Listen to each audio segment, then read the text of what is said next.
전역하던 날, 저는 25년 된 고물차를 몰고 있었습니다. 그때 뒤에서 롤스로이스 팬텀 한 대가 제 차를 들이받더군요. 차에서 내린 젊은 도련님은 제게 10,000원짜리 한 장을 던지며 소리쳤습니다. 꺼져. 내 목숨값은 10,000원이면 충분해. 그런데 잠시 후 롤스로이스 뒷좌석에서 내린 그의 할아버지가 제 차 번호판에 새겨진 작은 표식을 보더니 새파랗게 질려버렸습니다.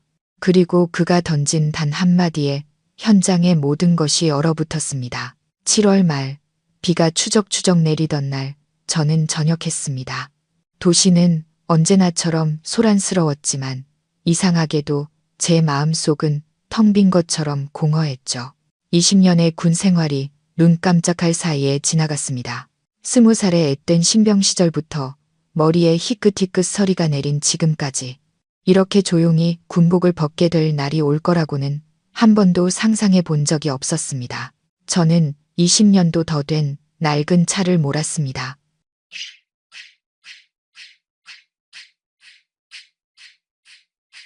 페인트는 군데군데 벗겨졌고 엔진에선 덜컹거리는 소리가 났죠. 짐칸에는 손잡이가 달아빠진 낡은 철제 가방 하나와 뒷좌석에 곱게 접어둔 군복 한 벌이 전부였습니다. 기나긴 군 생활 끝에 남은 제 가장 큰 재산이었죠. 아내도 자식도 번듯한 집 한 채도 없었습니다. 낡은 주공 아파트의 작은 방 한 칸과 제가 돌아오기만을 기다리는 늙은 어머니 한 분이 계실 뿐이었죠. 그분은 제 가장 친한 친구였던 진우의 어머니입니다.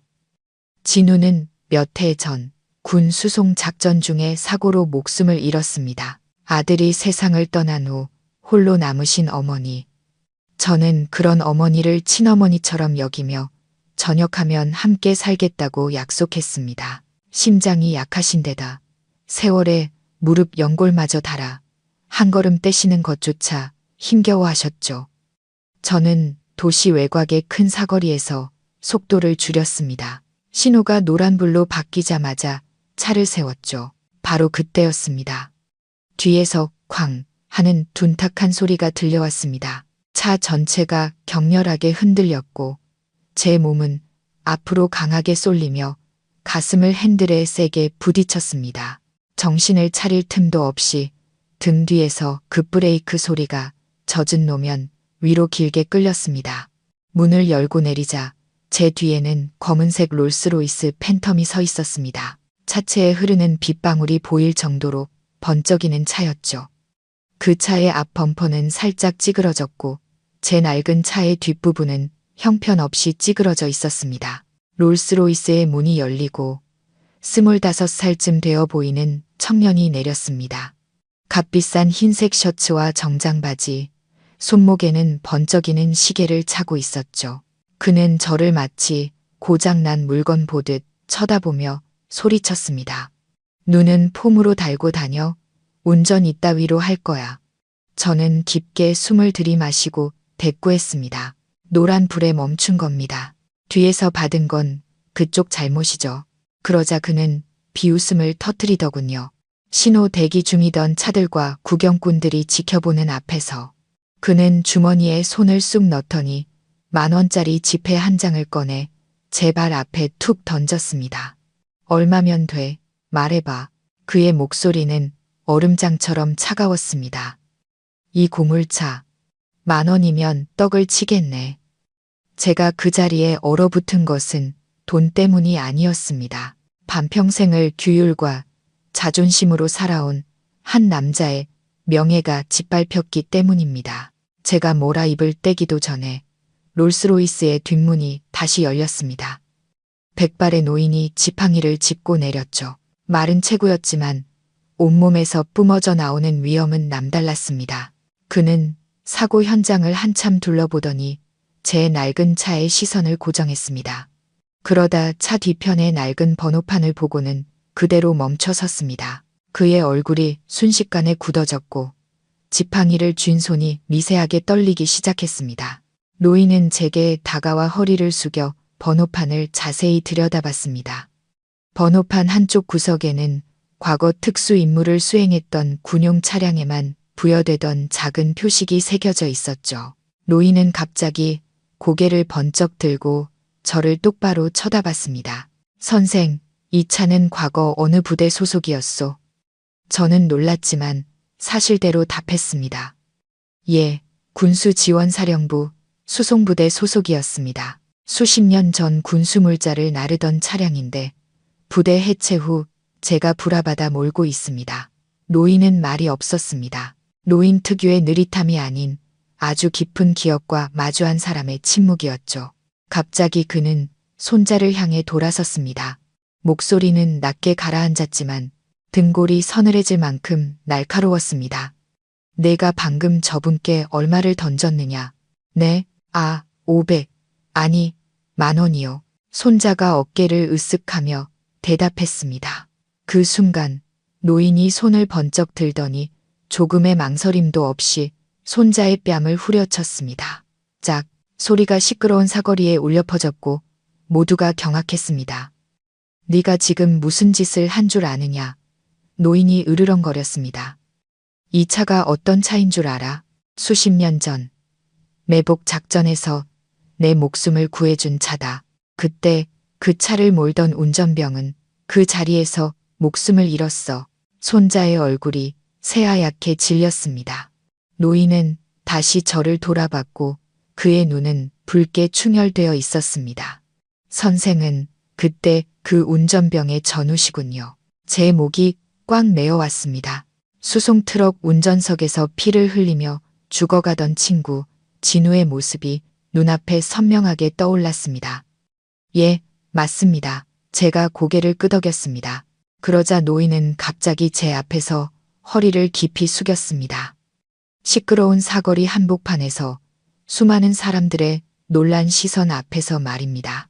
제가 선생과 먼저 간 그 친구에게 목숨 빚을 졌습니다. 저는 황급히 노인을 부축해 일으켰습니다. 심장이 터질 것처럼 세차게 뛰었죠. 지금껏 누구도 제게 이렇게 머리를 숙인 적이 없었습니다. 길 위에서 일어난 우연한 사고가 제가 전혀 예상치 못했던 과거의 문을 열게 될 줄이야. 손자는 옆에서 피 한 방울 없는 얼굴로 굳어 있었습니다.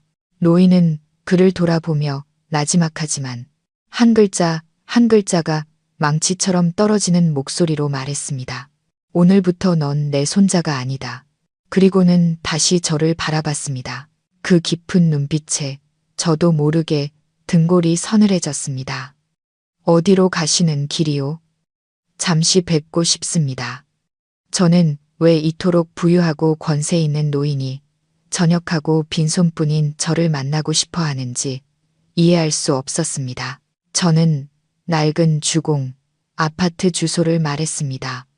노인은 고개를 끄덕였죠. 롤스로이스가 떠나고 저는 빗속에 우두커니 서서 빽빽한 차량 행렬 속으로 사라지는 붉은 후미등을 바라봤습니다. 길바닥에는 10,000원짜리 지폐 한 장이 여전히 차갑고 초라하게 놓여 있었습니다. 그날 밤 익숙한 작은 방으로 돌아오자 진우 어머니께서 침대에 앉아 묵주를 돌리고 계셨습니다. 저를 보시더니 온화하게 웃으셨죠. 왔느냐, 아들. 저는 고개를 끄덕였습니다. 마음속에 설명할 수 없는 불안감이 피어올랐습니다. 밖에는 여전히 비가 내리고 있었고 저는 잠시 후 제 평온했던 삶과 어머니의 삶에 거대한 문이 노크를 해올 것이라는 사실을 전혀 알지 못했습니다. 낡은 철제 침대에 막등을 기댔을 때였습니다. 밖에서 자동차 엔진 소리가 들리더니 아파트 바로 밑에서 멈췄습니다. 이런 낡은 동네에선 좀처럼 들을 수 없는 고급 세단 소리였기에 낯선 소음 하나만으로도 아파트 전체가 술렁였습니다. 제가 몸을 일으키기도 전에 문을 다급하게 두드리는 소리가 들려왔습니다. 혹시 김민준 씨 댁 맞습니까? 정중하면서도 다급함이 묻어나는 중년 남성의 목소리였습니다. 문을 열자 낮에 배웠던 박 회장과 검은 정장을 입은 두 남자가 서 있었습니다. 좁은 복도는 순식간에 비좁아졌고 낡고 얼룩진 벽과 익숙한 곰팡이 냄새 사이에서 그들은 이질적으로 보였습니다. 안으로 들어가서 이야기 좀 나눌 수 있겠소? 박 회장이 물었습니다. 낮의 냉정함 대신 깊은 침잠이 묻어나는 목소리였습니다. 저는 몸을 비켜 길을 내주었죠. 방 안에서 소리를 들으신 어머니께서 지팡이를 짚고 나오셨습니다. 낯선 사람들을 보고는 잠시 멈칫하셨죠. 손님 왔니? 저는 얼른 어머니를 부축해 의자에 앉혀드렸습니다. 네, 잠시 볼 일이 있어서요. 박 회장은 어머니를 오랫동안 바라봤습니다. 그의 눈빛이 문득 가라앉더군요. 돈과 권력을 가진 자의 눈빛이 아닌 상실을 겪어본 늙은이의 눈빛이었습니다. 어르신께서 진우의 어머니 되십니까? 어머니는 그 자리에 굳어버렸습니다. 지팡이를 쥔 손이 파르르 떨렸죠. 어떻게 우리 진우를. 작은 방 안의 공기가 무겁게 내려앉았습니다. 박 회장은 천천히 한 걸음 다가와 어머니 앞에 고개를 숙였습니다. 그 행동에 저와 어머니는 할 말을 잃었습니다. 제가 바로 그날 아드님 덕분에 목숨을 건진 사람입니다. 만약 진우와 여기 있는 이 친구가 아니었다면 저는 오늘 이 자리에 서 있지도 못했을 겁니다. 어머니는 한참 동안 말이 없으셨습니다. 늙고 주름진 뺨 위로 눈물이 하염없이 흘러내렸습니다. 소리내어 우는 대신 입술을 굳게 다물고 제 옷자락을 힘껏 움켜쥐셨죠. 우리 아들 갈 때 유언 한마디 못 남기고 갔는데 목소리가 떨려 나왔습니다. 그렇게 가서는 돌아오질 않았어. 박 회장은 갑자기 어머니 앞에 무릎을 꿇었습니다. 제가 오늘 속죄하러 왔습니다. 저는 경악하며 그를 부축했습니다. 이러시면 안 됩니다. 회장님. 박 회장은 몸을 일으켰지만 눈은 붉게 충혈되어 있었습니다. 내 성은 박, 이름은 태진이요. 박태진. 그날 두 사람이 아니었다면, 찌그러진 차 안에서 나를 꺼내주지 않았다면 오늘의 박태진은 없었을 거요. 저는 침묵했습니다. 머릿속에는 온몸이 피투성이면서도 난 괜찮아. 저분부터 구해라고 말하던 진우의 모습이 떠올랐습니다. 잠시 후 박 회장이 조용히 말을 이었습니다. 오늘 낮에 그 철없는 놈은 내 친손주요. 저는 놀라지 않았습니다. 그가 무릎을 꿇던 모습에서 모든 것을 짐작할 수 있었죠. 저는 조용히 고개를 끄덕였습니다. 내 손주이기에 더욱 용서할 수 없소. 이제부터 그놈은 선생의 머리카락 한 올도 건드릴 수 없을 것이오. 어머니는 그 말을 듣고 고개를 저으셨습니다. 저희 같은 가난한 사람들은 부자들과 엮이고 싶지 않아요. 그저 조용히 살고 싶을 뿐입니다. 박 회장은 어머니를 바라보며 목소리를 낮췄습니다. 어르신께서 가난하시기에 선생께서 청춘을 다 바치고도 이렇게 조용히 살아가고 있기에 제가 더욱 외면할 수 없는 겁니다. 그러고는 제게로 고개를 돌렸습니다. 나와 잠시 같이 가주시겠소. 단 하룻밤이면 돼오. 강요는 아니지만 분명히 해야 할 이야기가 있소. 저는 어머니를 쳐다봤습니다.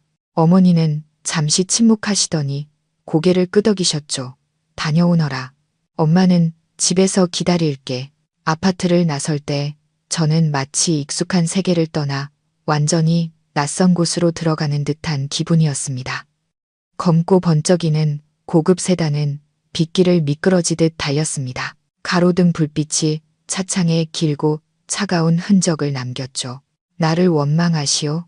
박 회장이 문득 물었습니다. 원망할 자격이 없습니다. 저는 솔직하게 대답했습니다. 그는 짧게 한숨을 쉬었습니다. 더 일찍 찾았어야 했는데 그날 사고 후 나는 거의 1년을 꼼짝없이 누워 있었소. 깨어나 보니 두 사람에 대한 소식은 어디서도 찾을 수가 없었지. 그런데 오늘 고작 10,000원짜리 지폐 한 장 때문에 다시 인연을 찾게 되었구려. 저는 주먹을 꽉 쥐었습니다. 마음 한구석이 쓰라려 왔습니다. 한 사람의 목숨과 청춘이 때로는 이렇게 하찮은 돈 한 장으로 인해 다시 수면 위로 떠오르기도 하는 것이었습니다. 차는 강변의 거대한 저택 앞에 멈췄습니다. 대문이 자동으로 열리고 노란 불빛이 쏟아져 나왔죠. 제가 사는 낡은 아파트와는 전혀 다른 세상이었습니다. 집사와 경호원들이 줄지어 서서 우리를 맞았습니다. 광활한 거실로 들어서자 자리에 앉기도 전에 따뜻한 차 한 잔이 제 앞에 놓였습니다. 박 회장은 제 맞은편에 앉아 제 눈을 똑바로 바라보며 말했습니다. 내 밑에서 일해 주시오. 저는 곧바로 고개를 저었습니다. 저는 막 전역한 군인일 뿐입니다. 회장님을 위해 해드릴 것이 없습니다. 선생에겐 다른 사람들이 갖지 못한 것이 있소. 그의 목소리가 낮아졌습니다. 바로 인품 말이오. 저는 침묵했습니다. 고개만 끄덕여 주시오. 선생에게 걸맞은 자리와 집, 급여, 모든 것을 내가 책임지겠소. 저는 여전히 고개를 저었습니다. 제게는 모셔야 할 늙은 어머니가 계십니다. 그분 곁을 떠날 수 없습니다. 박 회장은 저를 한참 바라보더니 마침내 고개를 끄덕였습니다. 그렇다면 다른 방법을 쓰겠소. 그는 서랍에서 서류철 하나를 꺼내 제 앞으로 밀었습니다. 내가 그날의 기록을 전부 다시 검토했소. 선생과 진우는 단순한 수송병이 아니었소. 두 사람은 중대한 사건과 관련된 기밀 문서를 보호하는 특수 임무를 맡고 있었지. 바로 그 때문에 그는 말을 멈췄고 눈빛이 무거워졌습니다. 자네들이 살아 돌아오길 원치 않았던 자들이 있었던 거요. 제 손에 힘이 들어갔습니다. 그런 예감이 들었지만 한 번도 확신한 적은 없었습니다. 그날의 사고는 완전한 사고가 아니었소. 그가 천천히 말했습니다. 머릿속에서 번개가 치는 듯 했습니다. 전복된 차량, 폭발음, 내 이름을 부르던 진우의 목소리, 모든 것이 한꺼번에 밀려와 숨이 막혔습니다. 그럼 오늘 회장님의 손자는? 제가 조심스럽게 물었습니다. 박 회장은 가만히 눈을 감았습니다. 그놈은 그저 철없는 멍청이일 뿐이요. 하지만 그 배우는 단순한 교통사고가 아닐 수도 있어. 심장이 세차게 뛰었습니다. 제 예감이 왜 그토록 불길했는지 이제야 이해가 되기 시작했습니다. 그는 저를 바라봤습니다. 마치 무거운 책임을 제 어깨에 올려놓는 듯한 눈빛이었죠. 나는 돈 때문이 아니라 진실과 진우의 넋을 위해 선생의 도움이 필요하오. 저는 할 말을 잃었습니다. 밖에는 비가 그쳐가고 있었습니다. 제 가슴 속에서는 거대한 파도가 조용히 일렁이고 있었습니다. 저는 이 방에 들어서는 순간부터 제 삶이 더 이상 작은 방과 어머니와의 저녁 식사에만 머물지 않으리라는 것을 잘 알고 있었습니다. 하지만 남자로서 결코 외면할 수 없는 일이 있다는 것도 알았죠. 저는 고개를 들어 박 회장을 바라보며 천천히 말했습니다. 생각할 시간을 주십시오. 하지만 한 가지는 확실합니다. 만약 진우의 죽음 배후에 누군가 있다면 저는 절대로 그냥 넘어가지 않을 겁니다. 그가 고개를 끄덕였습니다. 그 눈빛 속에는 만족감과 함께 깊은 우려가 서려 있었습니다. 제 주머니 속의 10,000원짜리 지폐가 갑자기 무겁게 느껴졌습니다. 그것은 더 이상 단순한 모욕이 아니라 저를 거대한 소용돌이 속으로 더 깊이 끌어당기는 밧줄이 되어버렸습니다. 제가 박 회장의 저택을 나선 것은 자정이 훌쩍 넘은 시간이었습니다. 도시는 차가운 안개비에 잠겨 있었습니다. 가로등 불빛이 젖은 도로에 비쳐 마르지 않은 기억의 흔적처럼 번들거렸습니다. 차 뒷좌석에 앉은 저는 더 이상 화려함에 압도되지 않았습니다. 그저 마음이 돌덩이처럼 무거웠을 뿐이죠. 돌아오는 내내 저는 거의 아무 말도 하지 않았습니다. 박 회장 역시 침묵했습니다. 규칙적인 엔진 소리와 차창을 두드리는 빗소리만이 들려왔습니다. 차가 낡은 아파트 앞에 멈췄을 때 저는 문을 열고 내렸습니다.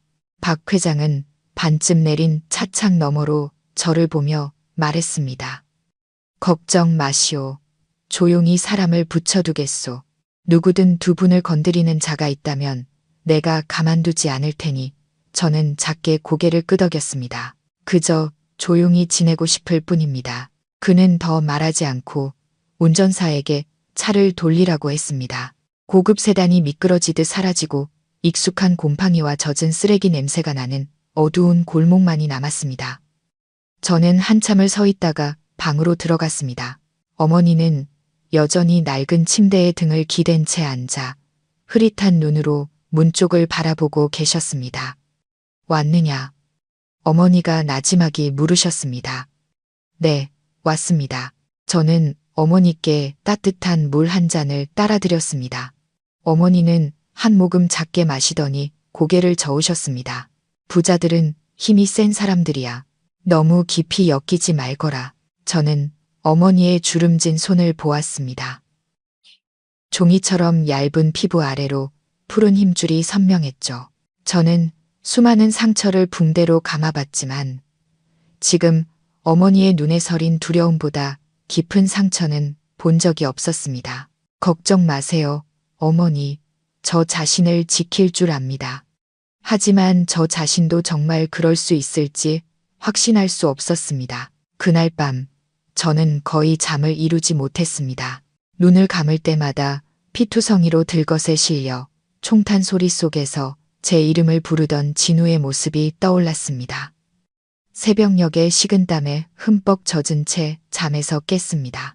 다음 날 아침 제가 차를 몰고 아파트를 막 나서려는데 검은 재킷을 입은 한 남자가 전봇대에 기대 서 있는 것이 보였습니다. 그는 제게 정중하게 고개를 숙여 인사했습니다. 박 회장님의 사람인 화라고 합니다. 멀리서 선생을 보호하라는 지시를 받았습니다. 저는 잠시 멈칫하다 고개를 끄덕였습니다. 감사합니다. 하지만 다른 사람에게 폐를 끼치고 싶지 않습니다. 화는 옅게 웃으며 말했습니다. 제 임무는 그저 선생께서 위험에 처하지 않도록 하는 것뿐입니다. 평소처럼 지내시면 됩니다. 저는 이해했습니다. 이 순간부터 저는 더 이상 이름 없는 평범한 사람이 아니라는 것을요. 그 후 며칠은 낯선 감각 속에서 흘러갔습니다. 겉으로는 모든 것이 평온했죠. 아침에는 목공소 경비원으로 출근하고 저녁에는 돌아와 어머니의 식사를 챙기고 밤에는 침대 곁에 앉아 어머니의 다리를 주물러 드렸습니다. 하지만 제 마음 깊은 곳에서는 무언가가 조용히 움직이고 있다는 것을 알고 있었습니다. 사흘 후 제가 막 퇴근했을 때 화가 갑자기 달려왔습니다. 그의 얼굴은 며칠 전의 차분함은 온데간데 없었죠. 누군가 선생을 찾고 있습니다. 평범한 방식이 아닙니다. 아침부터 이 동네 주변을 계속 맴돌고 있습니다. 조폭은 아니지만 그렇다고 멀쩡한 사람들도 아닙니다. 제 심장이 쿵 내려앉았습니다. 누군지 압니까? 화는 고개를 저었습니다. 아직은요. 하지만 그날 사건과 관련이 있는 것 같습니다. 그 말은 잠든 줄 알았던 기억에 보이지 않는 칼을 꽂는 것 같았습니다. 저는 한참 침묵하다가 나지막이 말했습니다. 어머니께는 알리지 마십시오. 화는 고개를 끄덕였습니다. 그날 저녁 제가 저녁밥을 짓고 있는데 갑자기 전기가 나갔습니다. 아파트 전체가 어둠에 잠겼죠. 옆집들에서 투덜거리는 소리가 들려왔습니다.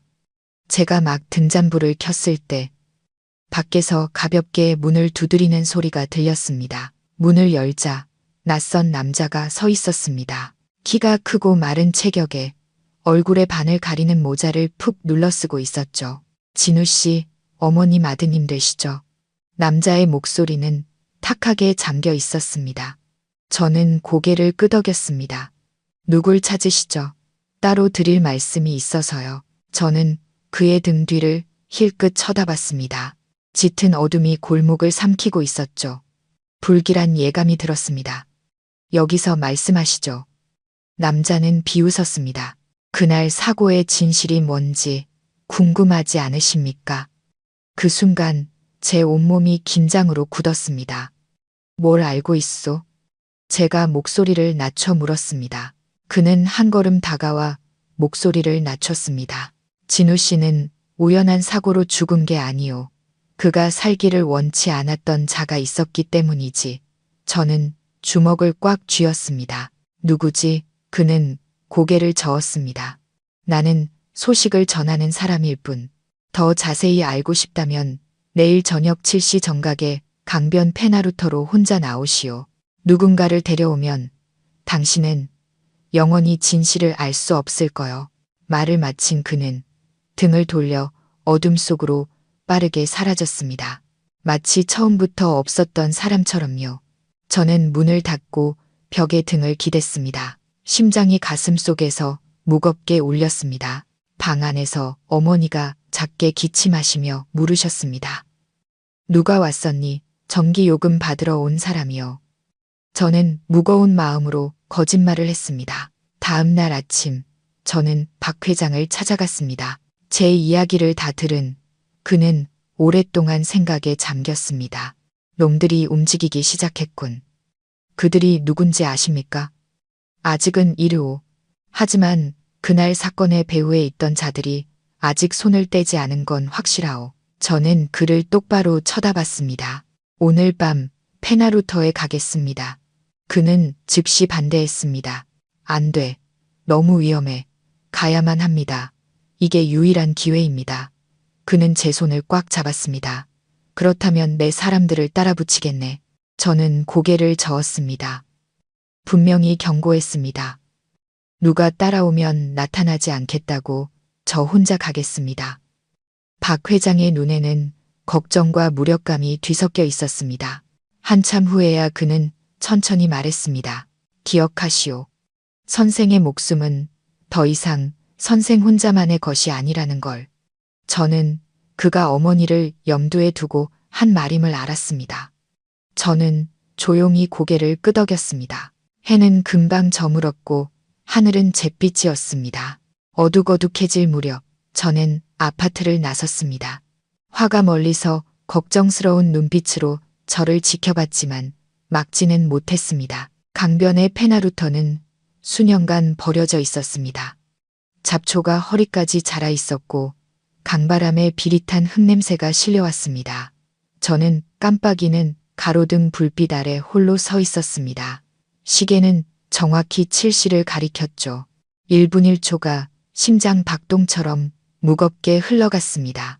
그때 등 뒤에서 발소리가 들렸습니다. 올 줄 알았소. 돌아보니 어젯밤에 그 남자가 불과 몇 미터 떨어진 곳에 서 있었습니다. 가로등 불빛에 그의 수척한 얼굴과 깊고 차가운 눈이 드러났습니다. 말하시오. 제가 그를 똑바로 쳐다봤습니다. 그는 길게 숨을 내쉬었습니다. 그날 당신들 차에는 미리 위치 추적기가 부착되어 있었소. 이동 경로는 이미 노출됐고 사고는 위장에 불과했지. 보이지 않는 손이 제 심장을 꽉 쥐는 것 같았습니다. 누가 한 짓이지? 그는 저를 보며 한 글자 한 글자 천천히 말했습니다. 배우는 절대 모습을 드러내지 않소. 하지만 모든 흔적은 단 하나의 이름을 가리키고 있지. 누구야? 그가 막 입을 열려던 순간이었습니다. 뒤쪽에서 갑자기 금속이 바닥에 떨어지는 소리가 들렸습니다. 그리고 왼쪽 수풀에서 그림자 하나가 튀어나왔습니다. 바람이 찢어지는 소리와 함께 저는 본능적으로 몸을 옆으로 피했습니다. 쇠파이프가 제 얼굴 바로 앞을 스쳐 지나갔습니다. 약속은 함정이었습니다. 쇠파이프는 제 얼굴을 간발의 차로 스쳐 지나갔습니다. 쇠붙이 끝에서 이는 바람이 살을 애는 듯 차가웠습니다. 군에서 익힌 본능으로 저는 옆으로 굴렀습니다. 등이 시멘트 바닥에 세게 부딪혔고 흙탕물이 얼굴에 튀었습니다. 강변의 비릿한 냄새가 코를 찔렀죠. 저를 이곳으로 유인했던 남자가 반응하기도 전에 반대편 수풀에서 두 개의 그림자가 더 튀어나왔습니다. 깜빡이는 가로등 불빛 아래 그들의 손에 들린 쇠파이프가 선명하게 보였습니다. 혼자 오지 말았어야지. 저를 유인했던 남자의 목소리가 낮게 깔렸습니다. 더 이상 정보원의 모습이 아니었죠. 저는 몸을 벌떡 일으켜 낡은 콘크리트 기둥에 등을 기댔습니다. 세 남자는 반원 형태로 저를 에워싸며 거리를 좁혀왔습니다. 저는 깊게 숨을 들이마시고 가슴 깊은 곳에 두려움을 억눌렀습니다. 지금 제 앞에는 낯선 세 남자가 아니라 세계의 위협이 있었습니다. 너희들 누구야? 제가 물었습니다. 한 놈이 비웃었습니다. 10년 전 미처 끝내지 못한 일을 마무리하러 온 사람들이다. 그 말은 아물지 않은 오래된 상처를 정확히 후벼 파는 칼날 같았습니다. 순간 진호의 모습이 다시 머릿속에 선명하게 떠올랐습니다. 그들은 제가 더 말할 틈을 주지 않았습니다. 왼쪽 놈이 먼저 쇠파이프를 휘둘렀고 저는 몸을 기울여 피하며 그의 손목을 낚아챘습니다. 그리고 강하게 비틀었죠. 어둠 속에서 뼈가 뒤틀리는 건조한 소리가 울렸고 놈은 비명을 질렀습니다. 쇠파이프가 쨍 소리를 내며 바닥에 떨어졌습니다. 오른쪽 놈이 거의 동시에 달려들었습니다. 저는 반걸음 물러나 허리를 돌려 팔꿈치로 놈의 가슴을 강하게 가격했습니다. 놈은 억 소리를 내며 숨이 막힌 채 뒤로 나자빠졌죠. 하지만 가운데 있던 놈은 멈추지 않았습니다. 그는 이미 달려오던 기세 그대로 쇠파이프를 머리 위로 번쩍 들더니 제 머리를 향해 내리쳤습니다. 찰나의 순간 저는 두 팔을 들어 막는 것이 전부였습니다. 망치 같은 충격에 온몸이 흔들렸고 양팔의 감각이 마비되며 무릎이 꺾일 뻔했습니다. 놈은 제게 숨 쉴 틈도 주지 않고 다시 쇠파이프를 들어 올렸습니다. 저는 온 힘을 다해 그것을 옆으로 쳐낸 뒤 놈의 몸으로 곧장 돌진했습니다. 격렬한 충돌에 둘은 함께 바닥을 굴렀습니다. 저는 놈을 제압하고 멱살을 잡아 온 힘을 실어 그의 머리를 바닥에 내리쳤습니다. 퍽 하는 둔탁한 소리가 밤 공기를 갈랐습니다. 놈은 그대로 정신을 잃었죠. 나머지 두 놈도 비틀거리며 일어섰지만 그들의 눈에는 더 이상 처음의 자신감 대신 망설임이 가득했습니다. 꺼져. 저는 얼음장 같은 목소리로 말했습니다. 그리고 내 놈들 뒤에 있는 그놈에게 전해. 나 아직 살아있고 절대 멈추지 않을 거라고. 그들은 잠시 서로를 쳐다보더니 이내 등을 돌려 강변의 어둠 속으로 재빨리 사라졌습니다. 저는 텅 빈 페나루터에 홀로 서 있었습니다. 온몸은 식은땀에 젖었고 양팔은 마비될 듯 욱신거렸습니다. 흙냄새, 쇠냄새가 입가에 옅은 피냄새와 뒤섞여 역하게 느껴졌습니다. 저는 몸을 숙여 저를 유인했던 남자를 일으켰습니다. 그는 정신을 차렸지만 눈에는 공포가 가득했죠. 나한테 또 뭘 숨겼소? 제가 물었습니다. 그는 공포에 질려 고개를 저었습니다. 전 그저 당신을 여기로 데려오라는 지시만 받았을 뿐입니다. 저 사람들은 저도 누군지 모릅니다. 정말입니다. 아까 말하려던 이름은 뭐요? 그는 입술을 굳게 다물고 한참을 망설이다 겨우 입을 열었습니다. 그들은 그 배우가 현재 대기업을 운영하고 있고 여러 곳과 깊은 관계를 맺고 있다고만 했습니다. 제가 얼핏 듣기로는 성씨가 이씨라고 단 하나의 글자였지만 제 머릿속은 무겁게 가라앉았습니다. 그동안 애써 외면해왔던 이름 하나가 섬광처럼 스쳐 지나갔습니다. 돌아가시오. 제가 말했습니다. 그리고 오늘 나를 만난 적 없는 걸로 하시오. 그는 더 묻지 못하고 허둥지둥 나루터를 떠났습니다. 저는 홀로 남았습니다. 강바람이 살을 내는 듯 차가웠습니다. 풀밭에는 어지럽게 짓밟힌 발자국들이 선명했죠. 오늘의 만남은 완전한 답을 주지 않았지만 진우의 죽음이 아직 끝나지 않았음을 확인시켜 주기에는 충분했습니다. 자정이 넘어 아파트로 돌아오니 방의 불이 아직 켜져 있었습니다. 어머니는 침대에 앉아 제 외투를 손에 들고 계셨죠. 왜 이리 늦었느냐? 어머니의 목소리에는 걱정이 묻어났습니다. 갑자기 야근을 하게 돼서요. 저는 애써 평소처럼 말했지만 어머니는 제 팔에 난 핏자국 섞인 상처를 놓치지 않으셨습니다. 어머니는 제 손을 잡으며 떨리는 목소리로 물으셨습니다. 또 무슨 일이 있었던 게냐? 저는 고개를 저었습니다. 아니에요. 그냥 나무에 좀 긁혔어요. 어머니는 저를 오랫동안 바라보셨습니다. 그 늙고 지친 눈에는 걱정이 가득했죠. 마침내 어머니는 길게 한숨을 쉬셨습니다. 나는 늙었다. 네가 위험한 곳으로 뛰어드는 걸 보면서도 막을 수 없는 게 가장 두렵구나. 저는 어머니의 손을 가만히 쥐었습니다. 어머니에 대한 책임이 있잖아요. 괜찮을 겁니다.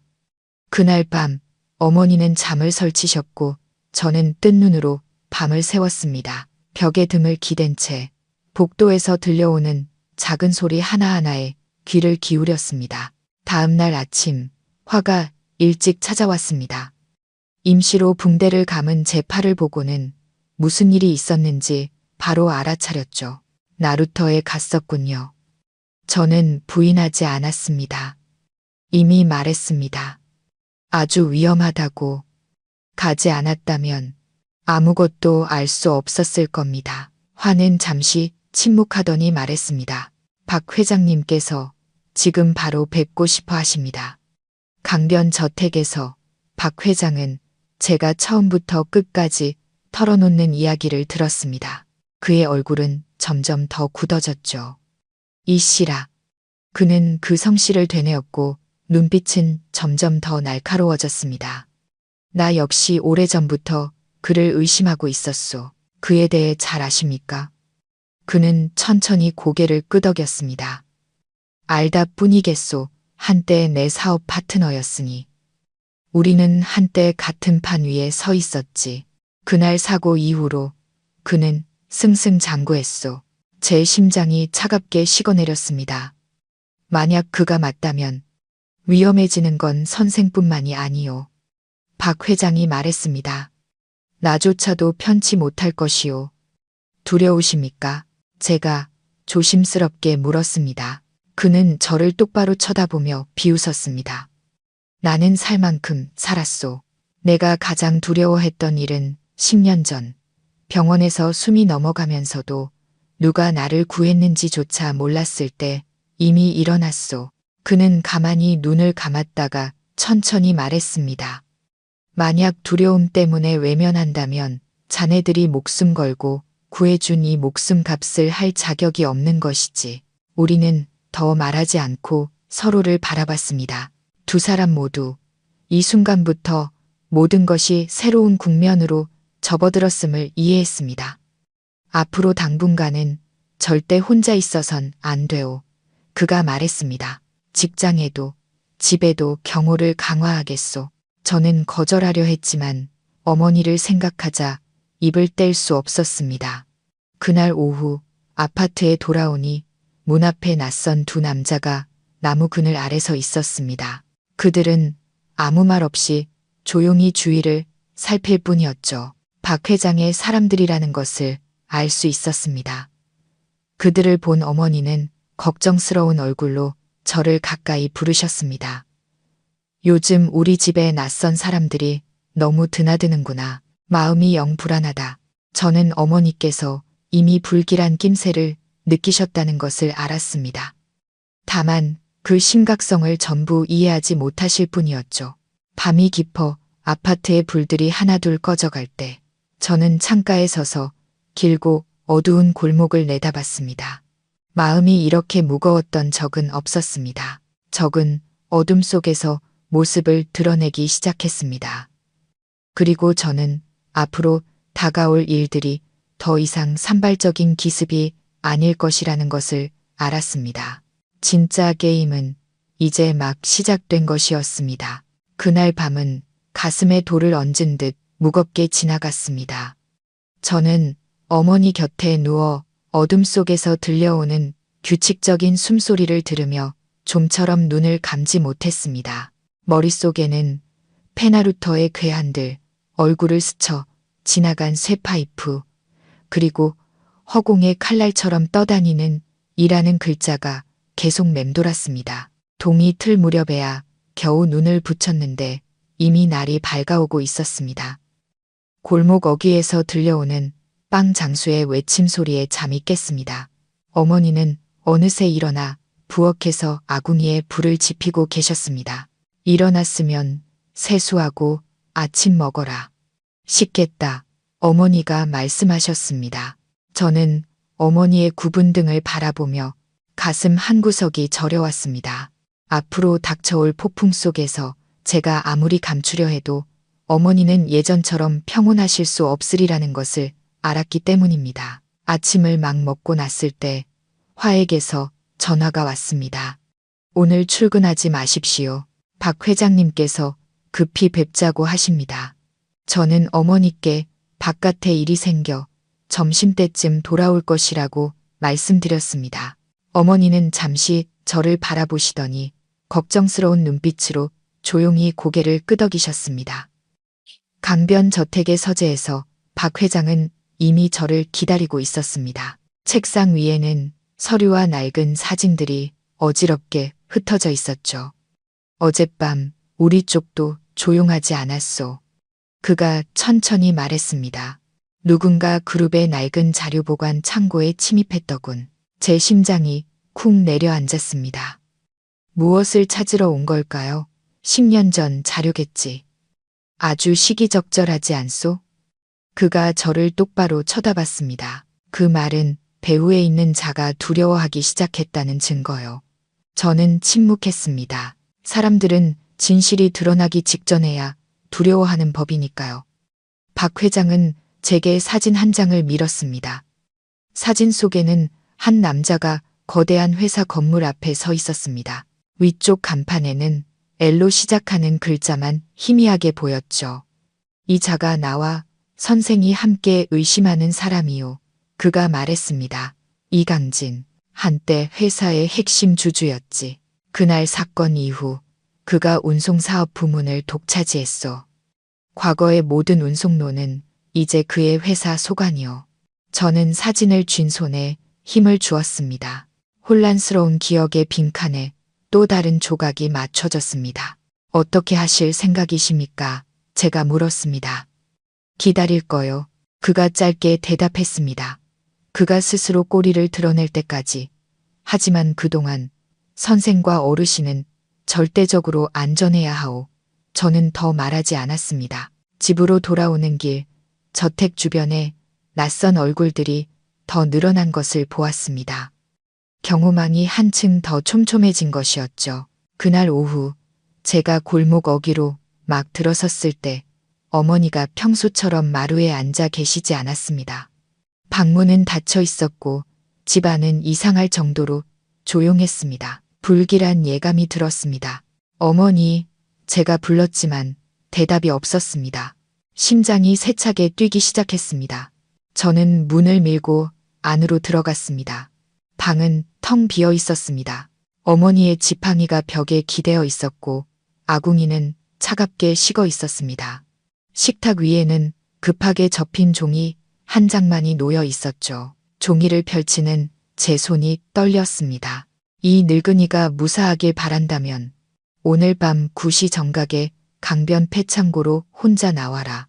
경찰이나 다른 사람에게 알리면 결과는 스스로 책임져야 할 것이다. 눈앞이 캄캄해졌습니다. 손에서 종이가 떨어졌고 머릿속이 윙윙거렸습니다. 제가 가장 두려워했던 일이 결국 일어나고 만 것이었습니다. 그들은 저를 찾지 못하자 제 유일한 약점을 바로 공격한 것이었습니다. 저는 미친 사람처럼 밖으로 뛰쳐나갔습니다. 골목 어귀에서 화가 차에 오르려는 저를 겨우 막아섰습니다. 무슨 일입니까? 그가 물었습니다. 어머니께서 납치당하셨습니다. 제 목소리는 갈라져 나왔습니다. 화의 얼굴이 즉시 굳어졌습니다. 그는 즉시 박 회장에게 전화를 걸었습니다. 10분도 채 되지 않아 박 회장의 차가 아파트 앞에 멈췄습니다. 그는 차에서 내려 제 손에 들린 쪽지를 보고는 눈빛이 어두워졌습니다. 놈들이 아주 위험한 수를 뒀군.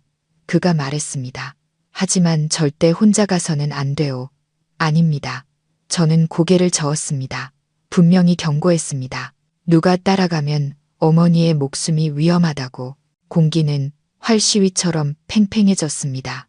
박 회장은 저를 오랫동안 바라보다가 마침내 천천히 입을 열었습니다. 그렇다면 다른 길을 마련해 주겠소. 내 사람들은 바짝 따라붙지 않겠지만 외곽에 배치해 두겠소. 신호만 주면 즉시 들이닥칠 것이요. 저는 고개를 끄덕였습니다. 어머니께서 살아만 계신다면. 그날 밤 하늘은 검은 구름으로 뒤덮였고 강바람은 한기와 비릿한 흙냄새를 몰고 왔습니다. 패창고는 강변에 바싹 붙어 있었습니다. 녹슨 양철 지붕을 얹은 건물은 수년간 버려져 있었죠. 저는 천천히 안으로 들어갔습니다. 어둠이 제 발걸음을 삼켰습니다. 정확히 9시가 되자 창고 깊은 곳에서 손전등 불빛 하나가 켜졌습니다. 시간 맞춰 왔군. 남자의 목소리가 울렸습니다. 저는 몇 걸음 더 나아갔습니다. 희미한 불빛 속에서 어머니가 나무 의자에 묶여 있는 것이 보였습니다. 얼굴은 창백했고 입술은 검붉게 변해 있었죠. 심장이 쥐어짜이는 것 같았습니다. 어머니를 풀어줘. 제 목소리는 무섭도록 차가웠습니다. 폐자재 더미 뒤에서 한 남자가 걸어 나왔습니다. 키가 크고 마른 채고 날카롭고 차가운 눈빛을 하고 있었죠. 그의 옆에는 칼을 든 두 남자가 서 있었습니다. 자네도 떠는 순간이 있군. 그가 비웃었습니다. 얌전히 협조만 하면 저 늙은이는 무사할 거다. 원하는 게 뭐지? 네가 이 도시에서 사라지는 것. 그리고 10년 전의 일은 깨끗하게 잊는 것. 저는 비웃었습니다. 당신들의 이 회장님은 어쩌고? 그의 눈빛이 순간 흔들렸습니다. 아주 짧은 순간이었지만 제 눈을 피할 수는 없었죠. 넌 너무 많은 걸 알고 있어. 그가 으르렁거렸습니다. 안타깝게도 너무 많이 아는 놈들은 보통 오래 살지 못하더군. 그는 부하 한 명에게 눈짓했고 그 놈은 어머니에게 다가가 목에 칼을 들이댔습니다. 멈춰. 제가 소리쳤습니다. 저는 어머니의 눈을 똑바로 쳐다봤습니다. 어머니는 힘없이 고개를 저으며 떨리는 입술로 속삭였습니다. 아들아, 엄마는 신경 쓰지 마라. 저놈들이 너를 해치게 둬선 안 돼. 그 말에 제 심장이 산산조각 나는 것 같았습니다. 저는 천천히 두 손을 들어 올렸습니다. 좋아, 내가 떠나지. 하지만 지금 당장 어머니를 풀어줘. 그는 크게 웃었습니다. 네가 아직도 협상할 자격이 있다고 생각하나? 바로 그 순간 창고 뒤편에서 자동차 엔진 소리가 밤 공기를 가르며 울려 퍼졌습니다. 헤드라이트 불빛이 창고 문을 똑바로 비췄죠. 다급한 발소리와 금속이 부딪히는 소리가 어지럽게 들려왔습니다. 함정이다. 한 놈이 소리쳤습니다. 박 회장의 사람들이 제 위치에 도착했음을 직감했습니다. 우두머리의 얼굴이 새파랗게 질렸습니다. 그는 즉시 어머니를 일으켜 세우고 목에 댄 칼에 더 힘을 주었습니다. 아무도 들어오지 마. 안 그러면 이 할망구는 당장 죽는다. 저는 그를 향해 한 걸음 한 걸음 천천히 다가갔습니다. 칼 내려놔. 한 글자 한 글자 돌처럼 무겁게 말했습니다. 그는 어머니를 끌고 뒷걸음질 쳤습니다. 그때 그의 등 뒤 어둠 속에서 그림자 하나가 튀어나왔습니다. 화가 바람처럼 나타나 칼을 쥔 그의 손목을 낚아챘습니다. 저는 반사적으로 달려들어 온 힘을 실어 주먹을 날렸습니다. 놈은 뒤로 나자빠졌고 칼이 시멘트 바닥에 떨어졌습니다. 동시에 박 회장의 사람들이 들이닥쳐 나머지 두 놈을 제압했습니다. 저는 달려가 어머니를 끌어안았습니다. 어머니는 제 품에서 떨고 계셨습니다. 숨은 가빴지만 살아 계셨습니다. 저는 단 한 번도 이토록 안도감을 느껴본 적이 없었습니다. 어머니, 이제 괜찮아요. 괜찮습니다. 저는 속삭였습니다. 목소리는 완전히 잠겨 있었죠. 등 뒤에서 밤의 정적을 깨고 수갑 채우는 소리가 울려 퍼졌습니다. 더 크고 더 조용한 싸움이 이제 막 시작된 것이었습니다. 어머니는 그 밤에 곧장 병원으로 이송되었습니다. 저는 응급실 밖 복도에 꼬박 앉아 있었습니다. 차가운 벽에 등을 기댄 채 손은 여전히 미세하게 떨리고 있었죠. 소독약 냄새와 공기 중에 남은 수갑의 금속 냄새가 뒤섞여 머리가 지끈거렸습니다. 화는 먼지를 뒤집어 쓴 채 제 옆에 서 있었습니다. 그는 아무 말도 하지 않고 가끔 응급실 문 쪽을 쳐다볼 뿐이었죠. 박 회장은 얼마 지나지 않아 도착했습니다. 그는 한 걸음 한 걸음이 평소보다 무거운 듯 아주 천천히 걸어왔습니다. 어르신은 어떻소? 그가 나지막이 물었습니다. 의사 선생님이 보고 계십니다. 제가 대답했습니다. 응급실 문은 굳게 닫혀 있었고 붉은 등은 계속 켜져 있었습니다. 15분이라는 시간이 한평생처럼 길게 느껴졌습니다. 마침내 의사가 마스크를 벗으며 나왔습니다. 어르신께서 놀라셔서 혈압이 잠시 떨어졌고 목에 찰과상을 입으셨습니다. 생명에는 지장이 없지만 경과를 좀 더 지켜봐야 합니다. 저는 안도의 한숨을 내쉬었고 다리에 힘이 풀렸습니다. 의사에게 고개 숙여 감사 인사를 전하고 안으로 들어갔습니다. 어머니는 링거를 맞으며 침대에 누워 계셨습니다. 창백했지만 얼굴에 조금씩 혈색이 돌아오고 있었죠. 저를 보자 힘겹게 미소를 지으셨습니다. 네가 무사하니 그걸로 됐다. 아들아. 아주 작은 목소리였습니다. 저는 어머니의 손을 꽉 잡았습니다. 아무 말 마시고 푹 쉬세요. 복도에서 박 회장이 저를 불렀습니다. 그의 눈에는 단순한 걱정 대신 차가운 결의가 서려 있었습니다. 납치범 세 놈 모두 중간책의 지시를 따랐다고 자백했소. 하지만 모든 단서는 결국 이강진을 가리키고 있소. 어떻게 처리하실 생각이십니까? 제가 물었습니다. 더 이상 기다리지 않을 거요. 그는 저를 똑바로 쳐다봤습니다. 하지만 이제부터 선생이 마주하게 될 것은 더 이상 어둠 속의 그림자가 아닐 것이오. 저는 그의 뜻을 이해했습니다. 뿌리까지 건드린 이상 폭풍은 이제 정면으로 몰아칠 것이었습니다. 다음 날 새벽 어머니는 일반 병실로 옮겨졌습니다. 제가 잠시 눈을 붙이기도 전에 소문은 밖으로 퍼져나가기 시작했습니다. 신문에는 강변 폐창고에서 일어난 납치 미수 사건이 보도되었습니다. 용의자 3명은 체포되었지만 주범의 이름은 완전히 빠져 있었죠. 점심때쯤 제가 어머니께 죽을 떠먹여 드리고 있을 때 화가 들어와 조용히 눈짓을 했습니다. 누가 선생을 뵙고 싶어 합니다. 저는 그를 따라 복도로 나갔습니다. 저를 기다리고 있던 사람은 수수한 차림의 중년 여성이었지만 눈빛은 아주 날카로웠습니다. 그녀는 자신을 아니라고 소개하며 과거 이강진의 운송회사에서 내부 회계사로 일했다고 했습니다. 당신이 그날 사고의 생존자라는 걸 압니다. 그녀가 단도직입적으로 말했습니다. 그리고 어젯밤에 일어난 일도 알고 있고요. 저는 침묵했습니다. 란 씨는 한숨을 쉬었습니다. 제가 증거의 일부를 가지고 있습니다. 하지만 바로 경찰에 넘길 수는 없어요. 왜죠? 제 가족 때문입니다. 그녀의 눈이 순간 흔들렸습니다. 지난 2달 동안 계속 미행당하고 있어요. 그녀는 제게 작은 USB 하나를 건넸습니다. 여기엔 그날의 차량 위치 기록 사본과 조작된 이동 경로 그리고 이강진의 서명이 들어간 출동 명령서가 들어 있습니다.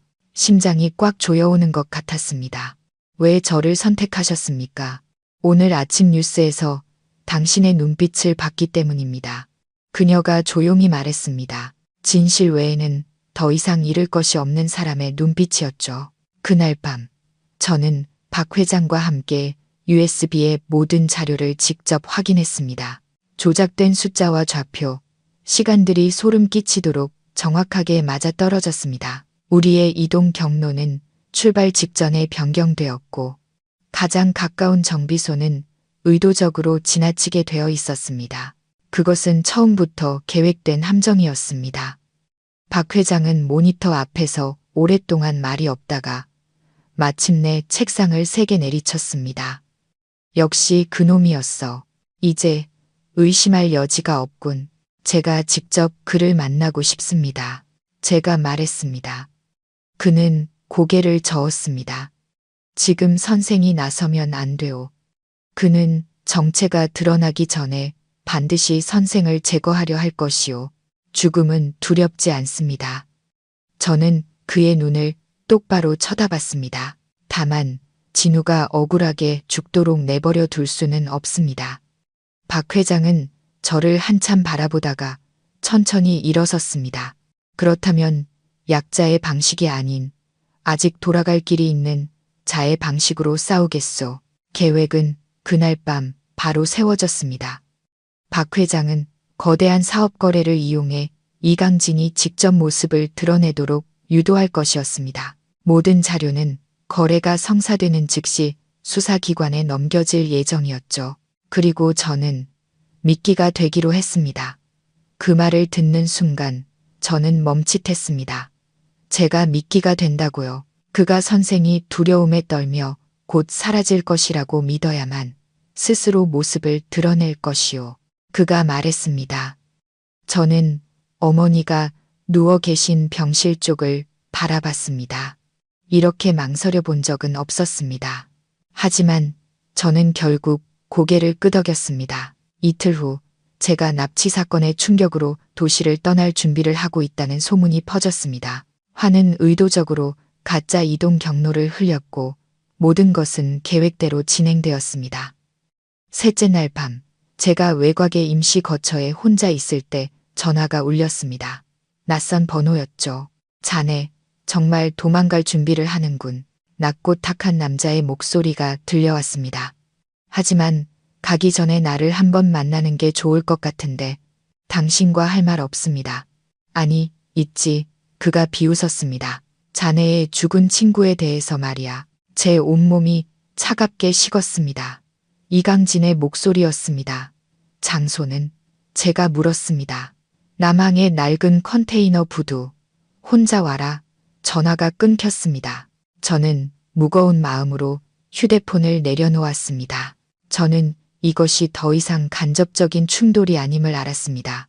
이번에는 진우를 죽음으로 몰아넣은 장본인과 직접 마주하게 될 것이었습니다. 창밖으로 가로등 불빛이 축축한 시멘트 바닥에 길게 비쳤습니다. 저는 오랫동안 가만히 앉아 어머니를, 진우를, 그리고 눈앞에 어른거리는 진실이라는 두 글자를 생각했습니다. 결정적인 대결의 시간은 정해졌습니다. 제가 낡은 컨테이너 부두에 도착했을 때 시계는 밤 10시를 막 가리키고 있었습니다. 밤의 남항은 삭막했습니다. 겹겹이 쌓인 컨테이너들은 강바람 소리 속에서 거대한 강철 무덤처럼 침묵하고 있었죠. 노란 가로등 불빛이 축축한 콘크리트 바닥 위로 제 그림자를 길게 늘어뜨렸습니다. 저는 약속대로 혼자 왔습니다. 하지만 바깥에는 화와 박 회장의 사람들이 보이지 않는 곳에 배치되어 있다는 것을 알고 있었습니다. 제가 신호를 보내기 전까지는 절대 나타나지 않을 것이었지만요. 부두 끝에서 검은색 세단 한 대가 헤드라이트를 켜고 천천히 다가오더니 제 앞에서 10m쯤 떨어진 곳에 멈췄습니다. 뒷문이 열리고 중년 남성 한 명이 내렸습니다. 이강진. 지난 며칠간 사진으로만 보았던 이 씨였습니다. 그는 어두운 색 코트를 입고 있었고 다부진 체격에 감정을 잘 드러내지 않는 얼굴이었습니다. 그의 눈은 마치 유통기한이 지난 상품을 보듯 아무런 흥미 없이 저를 쳐다봤습니다. 시간 맞춰 왔군. 그가 말했습니다. 당신도 마찬가지요. 제가 대답했습니다. 그는 운전사와 2명의 수행원에게 뒤로 물러나라는 손짓을 했습니다. 광활한 컨테이너 부두에는 이제 저와 그 단둘만이 서로의 표정을 읽을 수 있을 만큼의 거리를 두고 마주 섰습니다. 내가 왜 자네를 만나자고 했는지 아나? 그가 물었습니다. 두려워서겠지. 제가 말했습니다. 그의 입꼬리가 살짝 올라갔습니다. 나는 막다른 길에 몰린 놈이 두려운 거지. 자네가 두려운 게 아니야. 그렇다면 사람을 잘못 골랐군. 저는 그의 눈을 똑바로 쳐다봤습니다. 나는 더 이상 잃을 게 없으니까. 바람이 거세지며 우리 둘의 코트자락이 밤 공기 속에서 펄럭였습니다. 그는 마치 낡은 물건을 감정하듯 제 주위를 천천히 한 바퀴 돌았습니다. 자네 친구 박진우 말이야. 그는 제 등 뒤에서 멈춰 섰습니다. 사실 아주 편안하게 갔어. 차가 아주 깔끔하게 전복됐거든. 자네가 생각하는 것만큼 고통스럽지는 않았을 거야. 저는 두 주먹을 꽉 쥐었습니다. 손톱이 살을 파고드는 것 같았죠. 당신은 그 친구의 이름을 입에 담을 자격이 없어. 그는 작게 웃었습니다. 사업한에 자격 같은 건 없어. 오직 이익만 있을 뿐이지. 저는 돌아서서 그와 마주했습니다. 당신의 이익을 위해 사람까지 죽이는군. 죽인 게 아니야. 그의 목소리는 얼음장 같았습니다. 위험 요소를 제거한 거지. 저는 그를 오랫동안 쳐다봤습니다. 마음속에서는 상상했던 것과 같은 분노가 아닌 뼛속까지 시린 냉기만이 느껴졌습니다. 흔적을 지우는데 돈을 얼마나 썼소? 제가 물었습니다. 10년 동안 아무도 입을 열지 못하게 할 만큼. 그가 대답했습니다. 안타깝게도 돈으로 살 수 없는 것들도 있더군.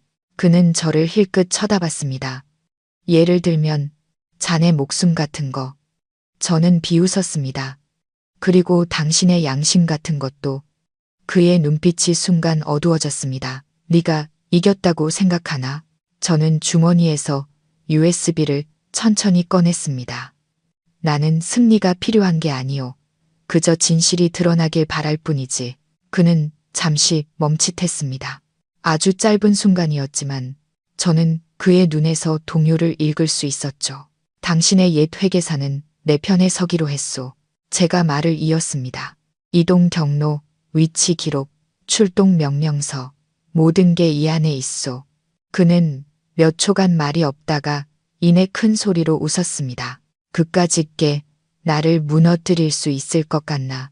그것만으로는 부족하겠지. 제가 대답했습니다. 하지만 납치범 세놈의 자백과 박 회장님이 쥐고 있는 자료 보관 창고의 원본 서류가 더해진다면 충분하고도 남을 거요. 그의 표정이 변하기 시작했습니다. 처음에 자신감은 사라지고 차가운 경계심이 드러났죠. 자네 지금 목숨을 걸고 도박하는 건가? 그가 천천히 말했습니다. 내 목숨은 이미 10년 전에 걸었소. 제가 대답했습니다. 불타는 차 안에서 박 회장님을 끌어냈을 때부터. 바람이 거세게 불어 흙먼지가 자욱하게 일었습니다. 그때 제 등 뒤에서 두 개의 그림자가 나타났습니다. 제 허리띠에 부착된 위치. 추적기에서 신호를 받은 화와 박 회장의 사람들이었습니다. 이강진은 상황이 역전된 것을 깨닫고 얼굴이 즉시 창백해졌습니다. 나는 당신에게 여러 번 기회를 줬소. 제 목소리에는 더 이상 동요가 없었습니다. 하지만 당신이 이 길을 선택했지. 멀리서 경찰차 사이렌 소리가 부두의 정적을 찢으며 울려 퍼졌습니다. 청색과 적색 경광등이 검은 컨테이너들을 칼날처럼 스쳐 지나갔습니다. 이강진은 한 걸음, 두 걸음 뒤로 물러섰습니다. 그의 눈에는 더 이상 오만함 대신 공포가 서려 있었죠. 저들이 언제까지 너를 지켜줄 것 같나?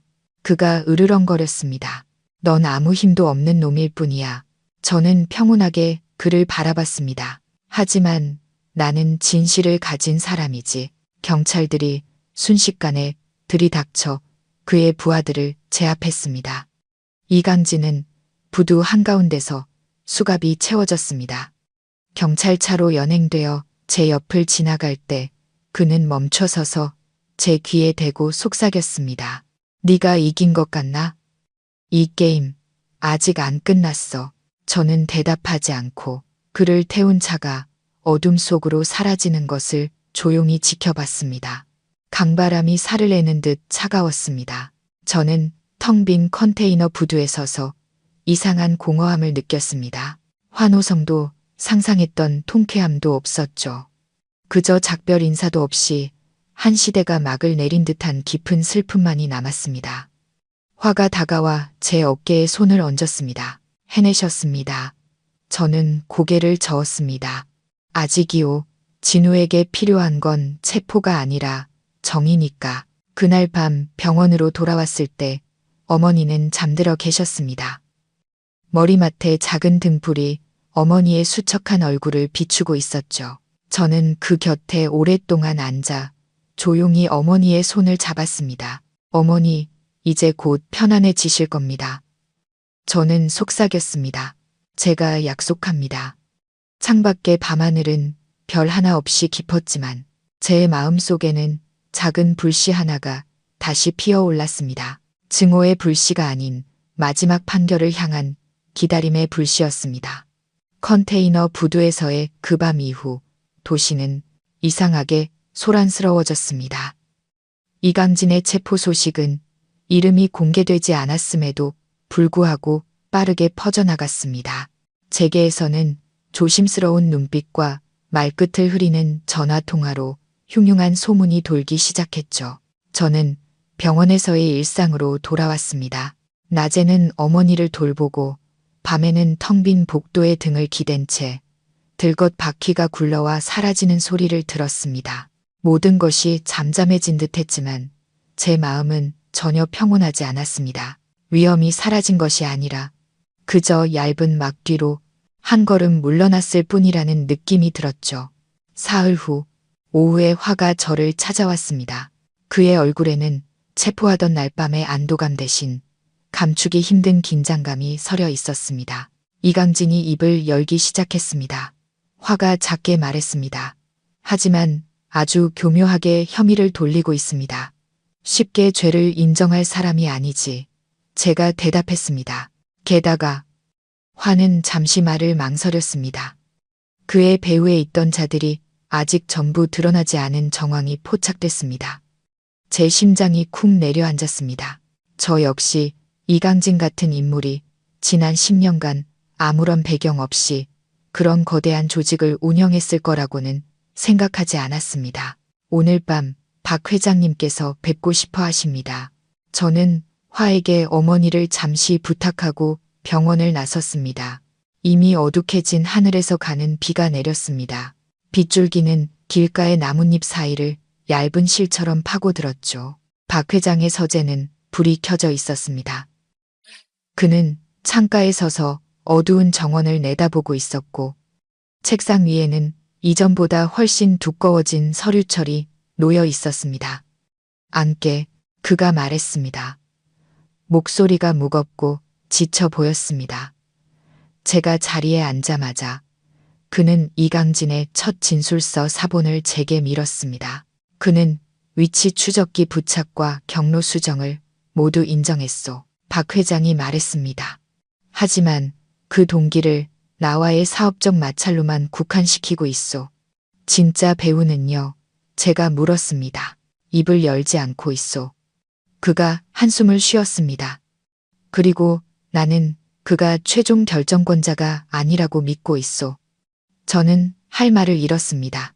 이강진이 단지 체스판 위에 졸에 불과하다면 체스판 뒤에 앉아있는 자야말로 진짜 위험한 인물일 테니까요. 짐작하는 사람이 있으십니까? 제가 물었습니다.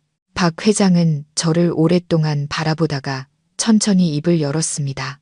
있소. 그리고 그것이 내가 아직 모든 자료를 언론에 공개하지 못하는 이유이기도 하오. 그의 눈빛이 가리키는 이름은 굳이 말할 필요도 없었습니다.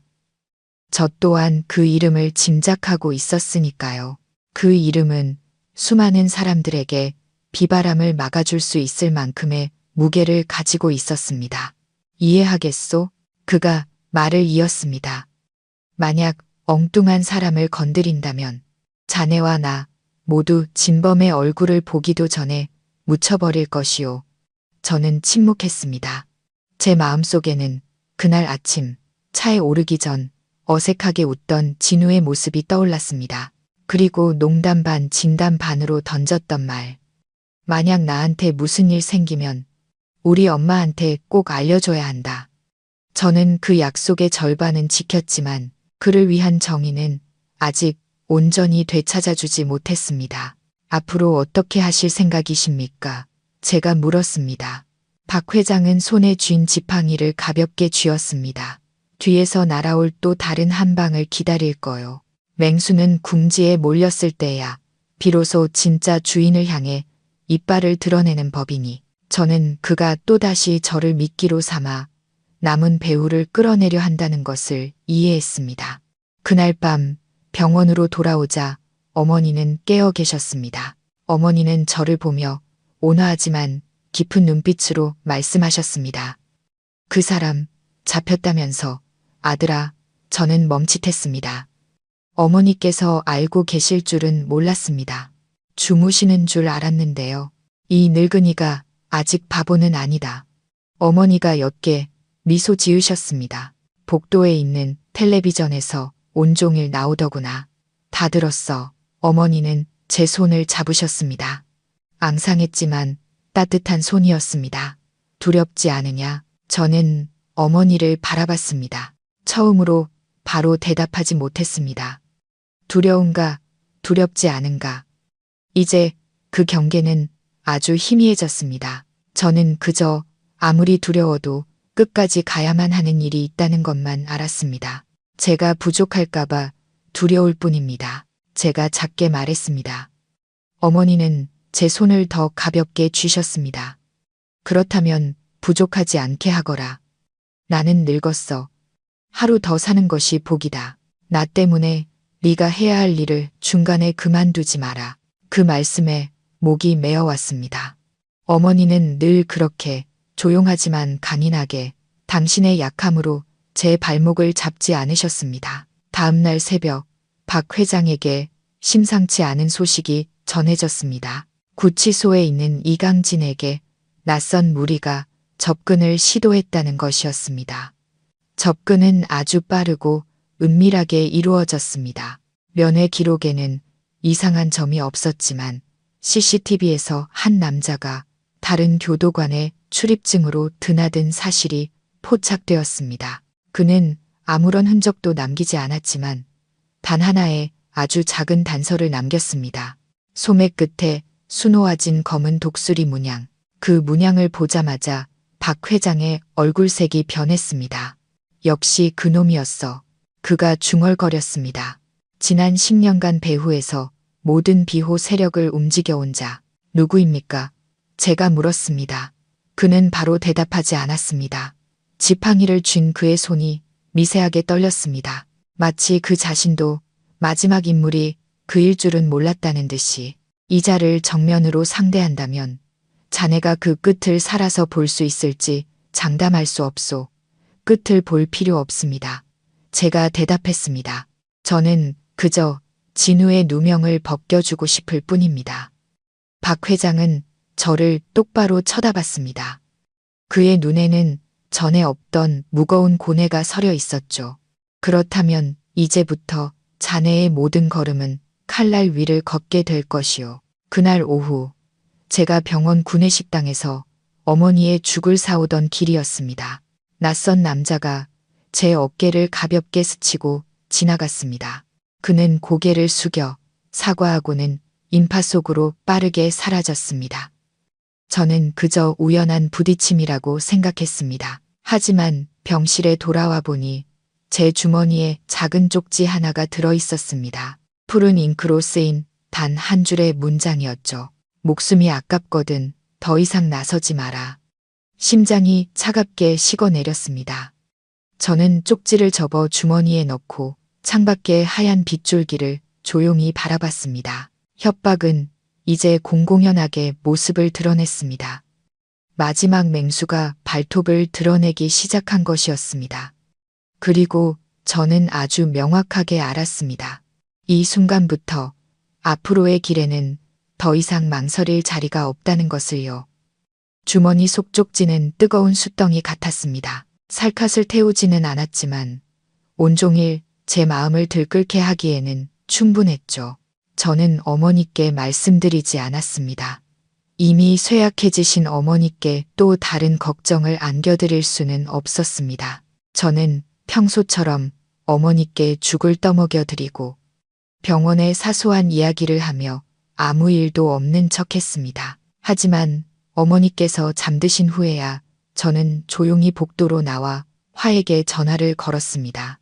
누군가 나에게 경고를 했소. 수화기 너머에서 몇 초간 침묵이 흘렀습니다. 어떤 방식이었습니까?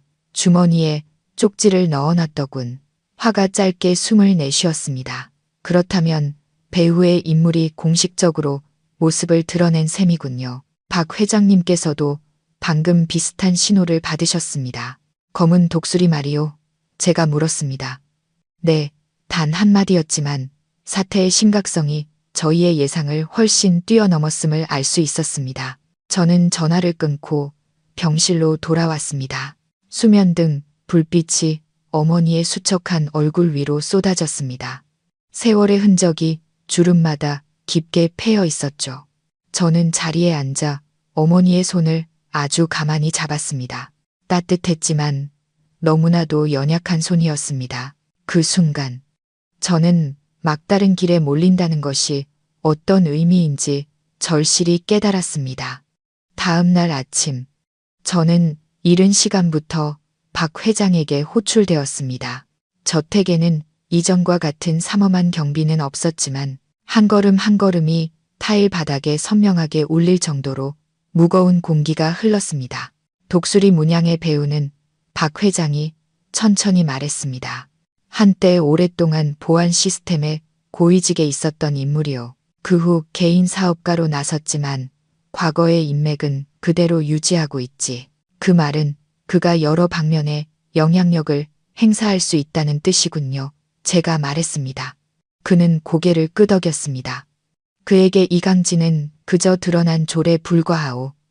졸이 잡히면 말을 쥔 자가 직접 나설 수밖에 없는 법이지. 저는 이해했습니다. 그렇기에 제 주머니 속 쪽지는 단순한 협박이 아니라 실제적인 경고였던 것입니다. 어떻게 대응하실 생각이십니까? 제가 물었습니다. 박 회장은 저를 오랫동안 바라봤습니다. 이미 자료 일부를 중앙수사기관에 넘겼소. 하지만 이 고리를 완벽하게 닫으려면 그를 10년 전 사고와 직접적으로 연결할 결정적인 증거가 필요하오. 어떤 방법으로요? 그가 가장 안전하다고 믿는 곳을 공격하는 거지. 박 회장의 눈빛이 어두워졌습니다. 자금 흐름 말이요.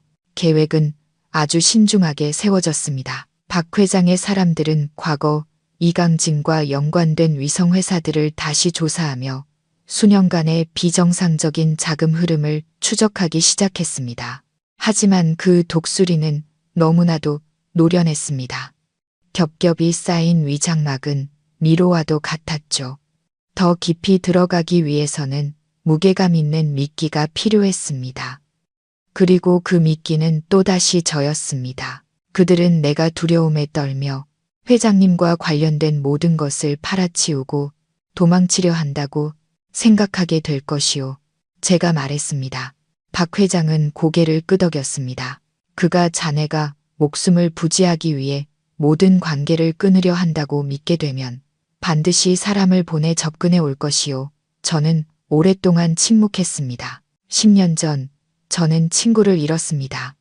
이제 만약 계산이 틀어진다면 저는 유일하게 남은 늙은 어머니마저 잃게 될지도 모릅니다. 어머니를 먼저 다른 곳으로 옮겨야 합니다. 제가 단호하게 말했습니다. 이미 준비해 두었소. 박 회장이 대답했습니다. 외곽의 조용한 요양시설이요. 절대적으로 비밀이 보장되는 곳이지. 그날 오후 저는 어머니를 모시고 병원을 나섰습니다. 어머니는 제가 건강을 위해 요양을 보내드리는 줄로만 알고 계셨습니다. 그날 길 위의 모든 구비마다 누군가 멀리서 우리를 지켜보고 있다는 사실을 모르셨죠. 차가 도시를 떠날 때 저는 차창 밖을 보며 무거운 마음에 잠겼습니다. 차마 뒤를 돌아보지 못했습니다. 한 번 더 돌아보면 마음이 약해질까 두려웠기 때문입니다. 이틀 후 저는 낡은 아파트의 예전 방으로 돌아왔습니다. 제가 낡은 차를 팔고 목공소에 사직서를 냈으며 도시를 떠날 생각이라는 소문이 계획대로 퍼져나갔습니다. 수군거리는 소리들이 들려오기 시작했죠. 저는 어딘가 어둠 속에서 독수리가 저를 지켜보고 있다는 것을 알았습니다. 셋째 날 밤, 제 전화가 울렸습니다. 낯선 번호였습니다. 정말 떠날 생각인가? 수화기 너머의 목소리는 낮고 차가웠습니다. 누구시오? 제가 물었습니다.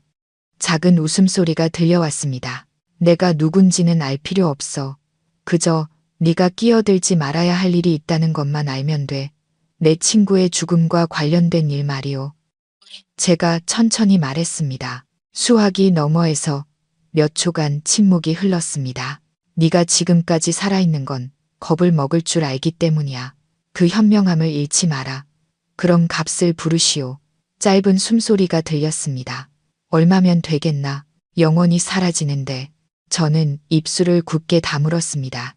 내가 원하는 건 단 하나요. 그게 뭐지? 진실.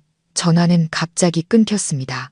저는 방금 맹수의 마지막 경계선을 건드렸다는 것을 알았습니다. 1시간도 채 되지 않아 화에게서 연락이 왔습니다. 누군가 박 회장에게 비밀리에 접근해 과거 운송회사 체인의 지분 일부를 매입하고 싶다는 의사를 타진했다는 것이었습니다. 자금 흐름이 움직이기 시작했고 먹잇감이 덫에 걸려든 것이었습니다. 그날 밤 저는 거의 잠을 이루지 못했습니다. 복도에서 들려오는 작은 소리 하나에도 깜짝 놀랐습니다. 저는 이것이 거대한 파도 전에 마지막 고요함이라는 것을 이해했습니다. 다음 날 아침 박 회장이 전화를 걸어왔습니다. 그가 덫에 걸렸소. 내일 밤 그가 직접 나타날 것이오. 어디서요? 항구가 아니오. 훨씬 더 위험한 곳이지. 어디입니까? 박 회장이 천천히 대답했습니다. 그가 수년간 자금 세탁의 은신처로 사용해온 산 중턱의 리조트에서 말이오. 저는 손에 쥔 휴대폰을 꽉 쥐었습니다. 이번 대결은 더 이상 우회로가 없을 것이었습니다. 우리가 모든 진실을 밝혀내거나 아니면 모든 것이 이전보다 더 깊이 묻히게 되거나 둘 중 하나였습니다. 저는 하늘을 올려다봤습니다. 잿빛 구름이 무겁게 드리워져 있었습니다. 제 마음속에는 폭풍이 몰려오는 감각이 아주 선명하게 느껴졌습니다. 그날 오후 하늘은 무겁게 젖은 담요처럼 도시를 뒤덮었습니다. 저는 아주 이른 시간에 허름한 방을 나섰습니다. 휴대폰과 얇은 지갑 외에는 아무것도 챙기지 않았죠. 화는 외곽의 마지막 집결지까지 저와 동행한 뒤 멈춰섰습니다. 리조트에 들어가신 후부터는 저희가 삼중으로 외부 경계를 서겠지만 안에서는 스스로 해결하셔야 합니다. 화가 말했습니다. 알고 있소. 제가 대답했습니다. 화는 걱정 가득한 눈빛으로 저를 오랫동안 바라봤습니다. 조금이라도 이상한 낌새가 보이면 즉시 빠져나오십시오. 무리하지 마시고요. 나는 이기러 가는 게 아니오. 제가 나지막이 말했습니다. 끝내러 가는 거지. 미리 번호판을 바꿔둔 차는 산으로 이어지는 작은 길들을 돌아 달렸습니다. 리조트는 아카시아와 소나무 숲 깊숙한 곳에 자리 잡고 있었습니다. 낮에도 한적한 곳이었지만 밤이 되니 더욱 고립된 느낌이었죠. 박 회장의 말대로 이곳은 많은 것을 숨기기에 완벽한 장소였습니다. 제가 정문에 도착했을 때는 막 어둠이 내리기 시작했습니다. 길을 따라 노란 불빛이 이어졌고 나뭇가지를 스치는 바람 소리가 스산하게 들려왔습니다. 경비원은 명단을 확인하고는 아무런 의심 없이 문을 열어주었습니다. 상대방이 이 만남을 위해 모든 것을 준비해 두었음이 분명했습니다. 리조트 끝에 독립적으로 자리한 작은 별장이었습니다. 저는 거실로 안내되었습니다. 안은 불이 환했고 담배와 술 냄새가 공기 중에 섞여 있었죠. 검은 독수리 문양의 남자는 이미 그곳에 앉아 있었습니다. 50대 중반의 다부진 체격과 희끗한 머리를 한 남자였습니다. 그의 얼굴에서는 뚜렷한 감정을 읽을 수 없었죠. 그의 눈은 마치 체스판에 막 들어선 마지막 말을 보는 듯 했습니다. 당신 정말 배짱이 두둑하군. 그가 말했습니다. 나는 그저 돌아갈 길이 없는 사람일 뿐이요. 제가 대답했습니다. 그는 비웃었습니다. 당신이 지금 누구 앞에 앉아 있는지 알고 있나? 나는 당신이 진우의 죽음 배후에 있는 사람이라는 것만 알고 있소. 방 안의 공기가 순간 멈칫했습니다. 그의 눈빛이 찰나의 순간 흔들리더니 이내 얼음장처럼 차가워졌습니다. 증거라도 있나? 그가 물었습니다. 저는 테이블 위에 휴대폰을 올려놓았습니다. 이강진은 자백했소. 자금 흐름은 추적당하고 있고 박 회장의 사람들은 이미 모든 자료를 상부에 넘겼지. 그는 저를 몇 초간 쳐다보더니 웃음을 터뜨렸습니다. 그런 것들로 나를 건드릴 수 있을 것 같나? 그럴지도 모르지. 제가 말했습니다. 하지만 당신이 더 이상 편히 잠들지 못하게 하기에는 충분할 거요. 그는 자리에서 일어나 테이블 주위를 천천히 맴돌았습니다. 그의 발걸음 소리가 바닥에 선명하게 울렸습니다. 10년 전 내가 당신에게 살 기회를 한 번 줬었지. 이번에는 오지 말았어야 했어. 10년 전 당신은 내 친구를 빼앗아갔소. 제가 말했습니다. 나는 그걸 되찾으러 온 거요. 그는 걸음을 멈추고 저를 똑바로 쳐다봤습니다. 원하는 게 뭐지? 당신이 법 앞에서 그날의 모든 일을 자백하는 것. 짧은 웃음소리가 터져 나왔습니다. 순진하긴. 나는 더 이상 잃을 게 없소. 제가 대답했습니다. 진실 외에는. 밖에서 숲을 스치는 바람 소리가 불길한 경고처럼 울리는 가운데 긴 침묵이 흘렀습니다. 그는 다시 자리에 앉아 술잔을 들어 한 모금 마셨습니다. 정말 내가 사람 목숨 하나 때문에 내 인생 전부를 내던질 거라고 생각하나? 나는 당신이 아직 두려워하고 있다고 생각하오. 제가 말했습니다. 그의 눈빛이 어두워졌습니다. 두려워한다고? 두렵지 않은 사람은 증인의 입을 막으려 하지도 늙은 노모를 납치하지도 쪽지로 경고를 보내지도 않소. 제가 말했습니다. 당신은 진실을 마치 당신 자신의 그림자처럼 두려워하고 있소. 그는 술잔을 테이블에 세게 내려놓았습니다. 너는 지금 스스로 죽을 길을 찾고 있는 거야. 당신도 마찬가지요. 바로 그 순간 방 안에 불이 꺼졌습니다. 어둠이 갑작스럽게 덮쳐왔죠. 저는 반사적으로 몸을 옆으로 굴렸습니다. 바람을 찢는 소리가 제가 앉아있던 자리를 스쳐 지나갔습니다. 금속이 의자에 깊숙이 박히는 소리가 선명하게 들렸죠. 어둠 속에서 누군가 달려들었습니다. 저는 본능적으로 맞서 싸웠습니다. 충돌음과 바닥에 넘어지는 소리가 어지럽게 울렸습니다. 등 뒤에서 날아온 주먹에 어깨를 맞고 머리가 핑 돌았습니다.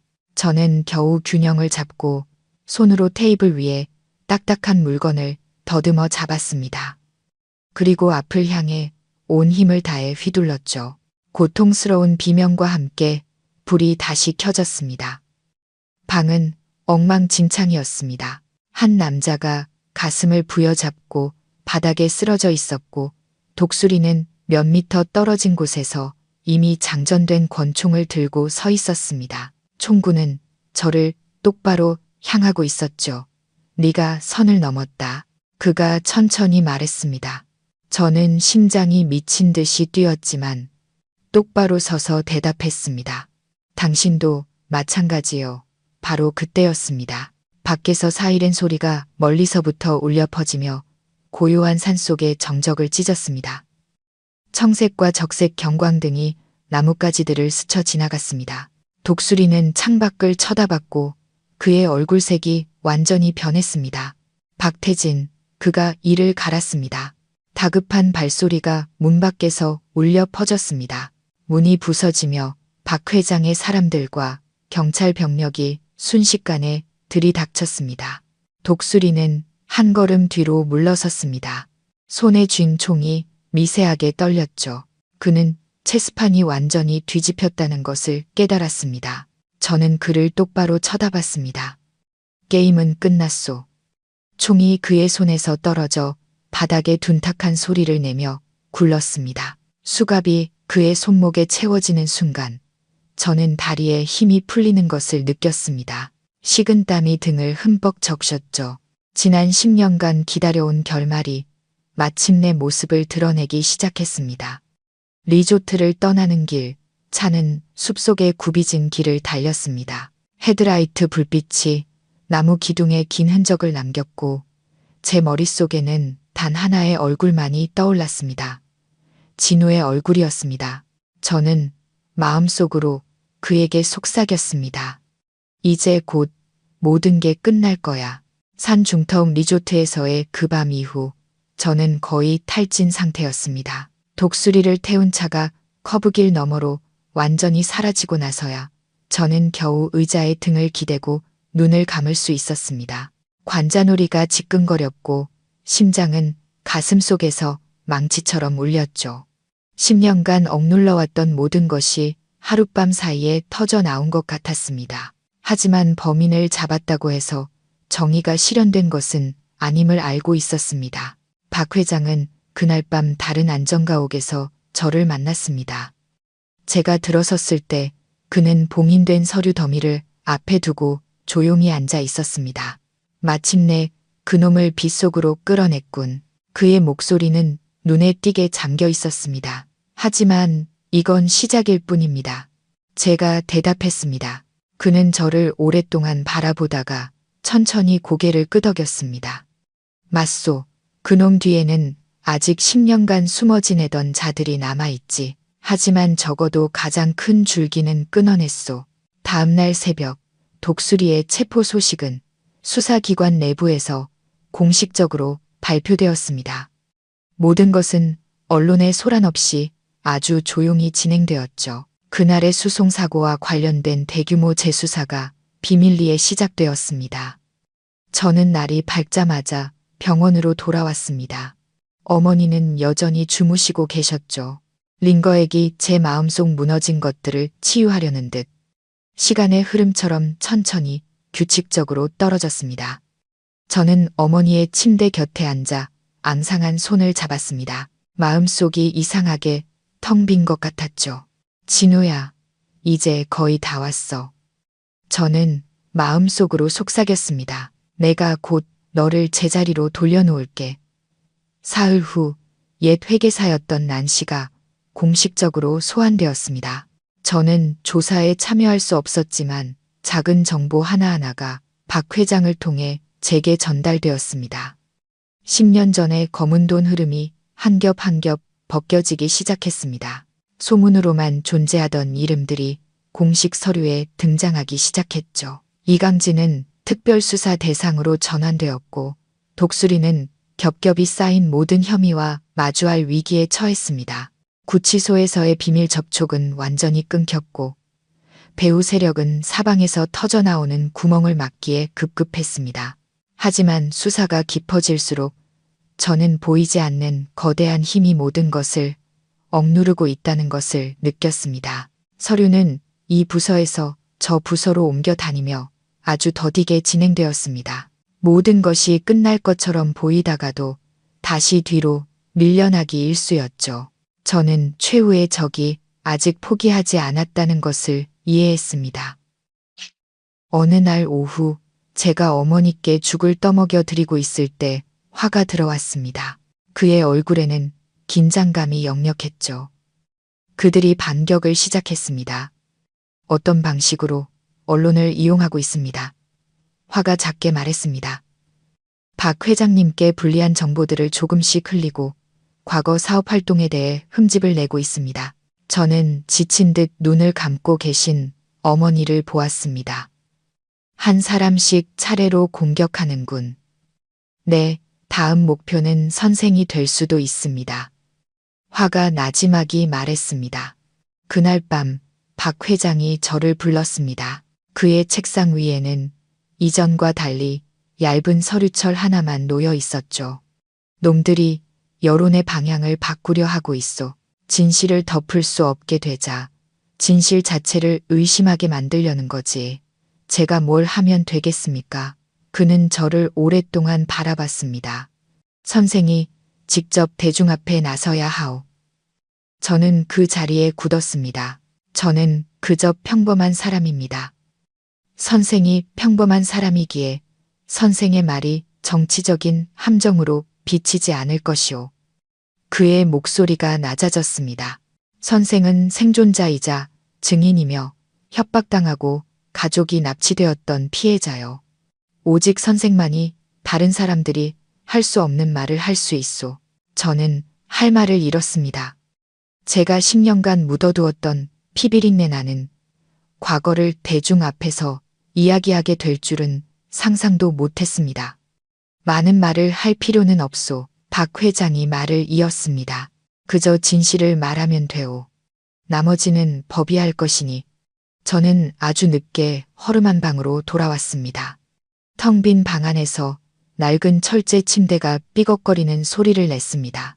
자리에 앉은 저는 서랍에서 낡은 지갑을 꺼냈습니다. 안에는 그날의 10,000원짜리 지폐가 여전히 들어 있었습니다. 제 인생의 가장 지독한 갈림길마다 함께했던 작은 돈. 저는 그것을 손바닥 위에 올려놓고 오랫동안 바라봤습니다.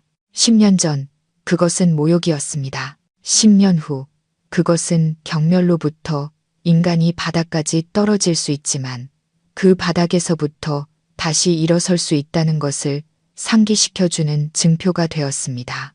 다음 날 아침 제가 방을 나서려는데 낯선 남자가 골목 어귀에서 기다리고 있었습니다. 평범한 옷차림의 중년 남성은 아무런 직함도 밝히지 않았습니다. 오늘부터 공식적으로 선생을 보호하라는 지시를 받았습니다. 그가 말했습니다.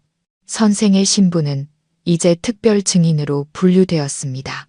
저는 고개를 끄덕였습니다. 이 순간부터 제 삶이 더 이상 이전의 평온함에 속하지 않으리라는 것을 명확히 깨달았습니다. 오후에 병원으로 돌아가자 어머니는 한결 정신이 맑아 보이셨습니다.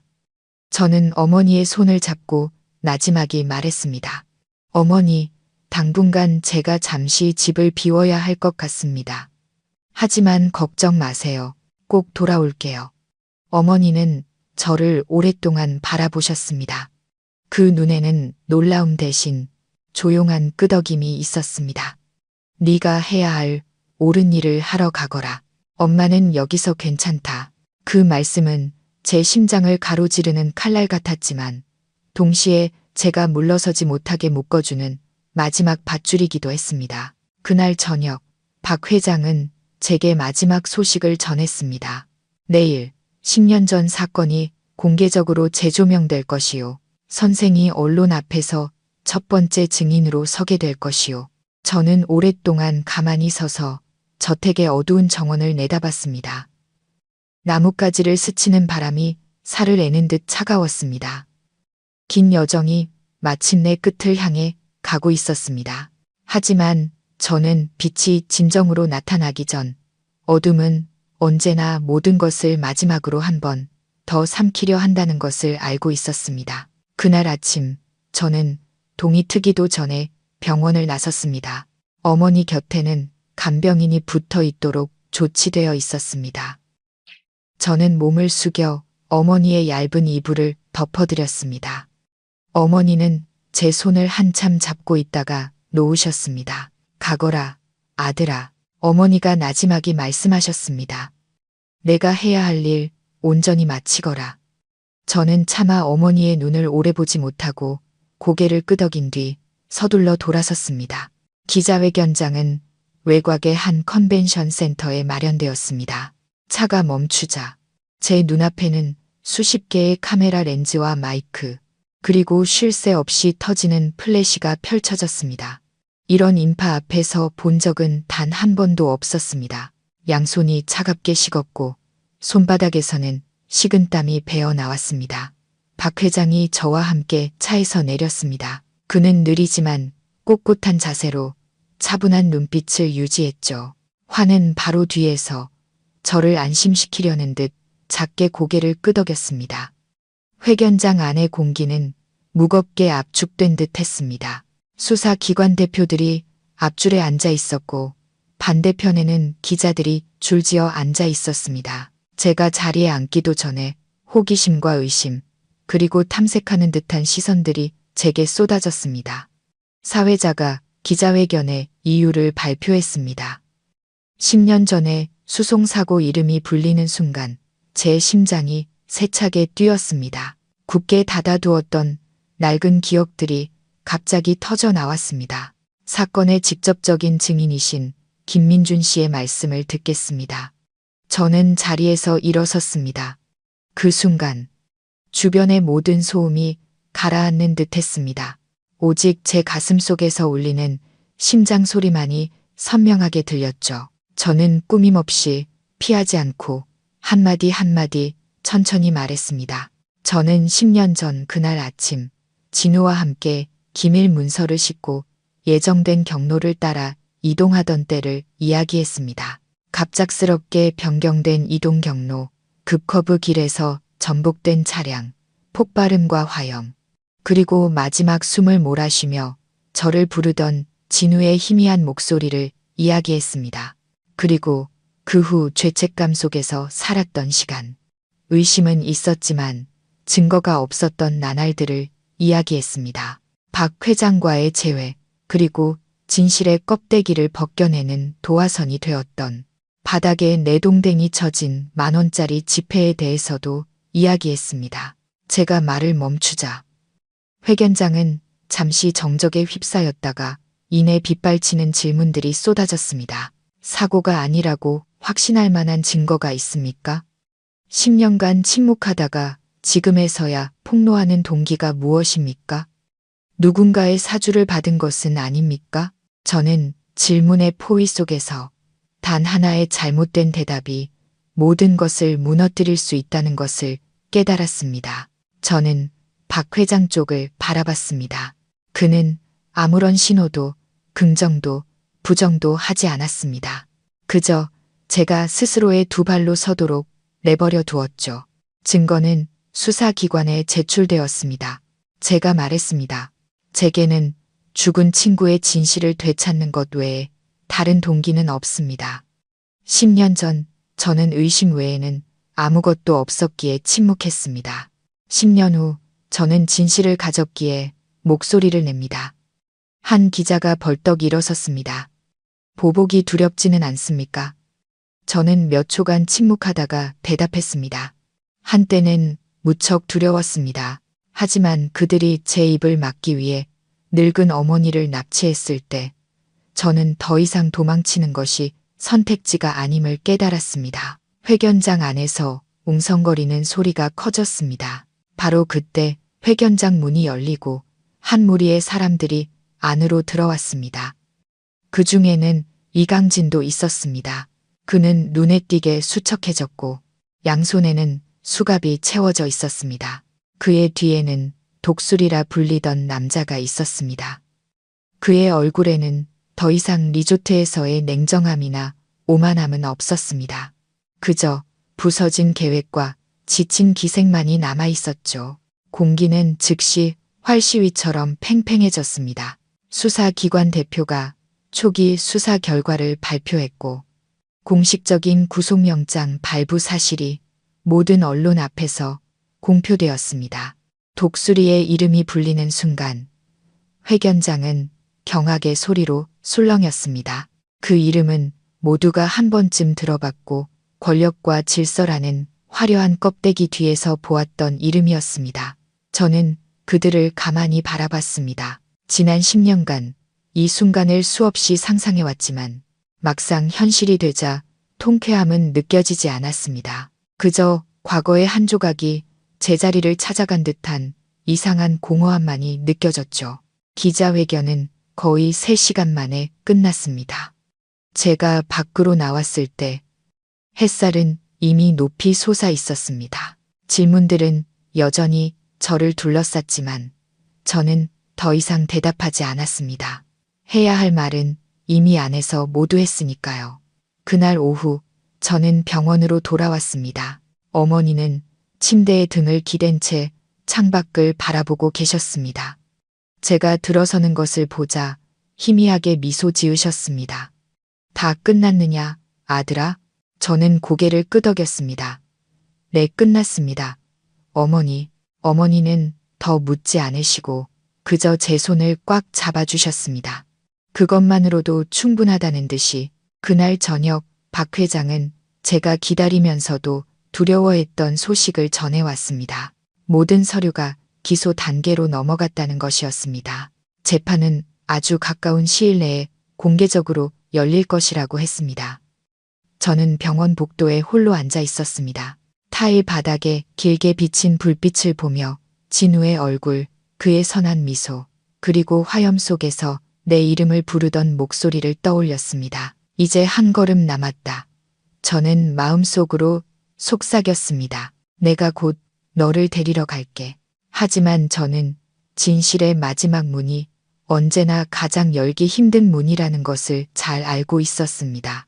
그리고 곧 열릴 재판은 단순히 법의 심판이 아니라 지난 10년간 한 사람의 목숨을 묻어버린 자들과 저의 마지막 대면이 될 것이었습니다. 재판은 비가 추적추적 내리는 아침에 열렸습니다. 저는 일찍 도착해 방청석 뒤편에 앉았습니다. 박 회장은 앞자리에 허리를 꼿꼿이 세우고 두 손을 무릎 위에 단정히 올려놓고 앉아 있었죠. 저를 발견하고는 평소처럼 차분한 눈빛으로 가볍게 고개를 끄덕여 보였습니다. 이강진과 독수리는 마지막에 법정으로 들어왔습니다. 수갑이 서로 부딪히며 내는 건조한 소리가 정적 속에서 울려 퍼졌습니다. 저는 그들을 바라봤습니다. 한때 높은 곳에 서서 수많은 사람들을 고개 숙이게 했던 자들이 이제는 법의 삼엄한 감시 속에서 힘없이 걸음을 옮기고 있었습니다. 그 순간 저는 상상했던 것과 같은 증오심 대신 깊은 피로감을 느꼈습니다. 마치 오랫동안 긴장했던 몸이 마침내 힘을 푸는 순간처럼요. 재판이 시작되고 기소 내용이 명확하게 낭독되었습니다. 서류와 증거, 그리고 관련자들의 증언이 차례로 빗속으로 드러났습니다. 저는 증인으로 불려 나갔습니다. 증인석에 서서 저는 더하지도 빼지도 않고 모든 것을 이야기했습니다. 진우에 대해, 그날의 수송 작전에 대해, 그리고 10년간 참아 말하지 못했던 의심에 대해, 그리고 바닥에 떨어진 10,000원짜리 지폐가 어떻게 진실의 껍데기를 벗겨냈는지에 대해 말했습니다. 독수리는 고개를 숙인 채 누구와도 눈을 마주치지 않았습니다. 이강진은 처음에는 혐의를 부인했지만 마지막 증거들이 제시되자 기가 꺾인 듯 침묵을 지켰습니다.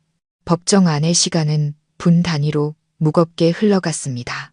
판사가 판결문을 낭독할 때 그의 목소리는 단호하고 분명했습니다. 진우의 죽음을 야기하고 10년간 은폐해온 자들에게는 엄중한 형량이 선고되었습니다. 법봉이 내려쳐지는 순간 저는 눈을 감았습니다. 감동에서가 아니라 모든 사람 앞에서 단 한 방울의 눈물도 보이고 싶지 않았기 때문입니다. 법정을 나서자 비는 그쳐 있었고 하늘은 잿빛이지만 높았습니다. 박 회장은 아무 말 없이 제 옆에서 한참을 걸었습니다. 계단 끝에서 그는 멈춰서서 저를 오랫동안 바라봤습니다. 이제 진우의 핏값은 법으로 갚은 셈이네. 그가 나지막이 말했습니다. 오늘부터는 자네 자신을 위해 살게. 저는 고개를 숙였습니다. 네, 그날 오후 저는 어머니를 모시러 병원으로 돌아갔습니다. 어머니는 한결 건강해지셨고 눈빛도 맑아지셨죠. 제가 모든 것이 끝났다고 말씀드리자 어머니는 그저 짧게 한숨을 내쉬셨습니다. 이제 우리 진우도 마음이 편하겠구나. 어머니가 말씀하셨습니다. 너도 이제 마음 편히 살아라. 저는 어머니를 모시고 익숙한 길을 따라 집으로 향했습니다. 제 낡은 차는 붐비는 차량 행렬 속에서 천천히 달렸습니다. 복잡한 사거리에서 저는 문득 빗물에 번들거리는 도로를 보았습니다. 그리고 그 순간 10년 전 그날의 10,000원짜리 지폐 모습이 선명하게 떠올랐습니다. 저도 모르게 웃었습니다. 아주 옅은 미소였죠.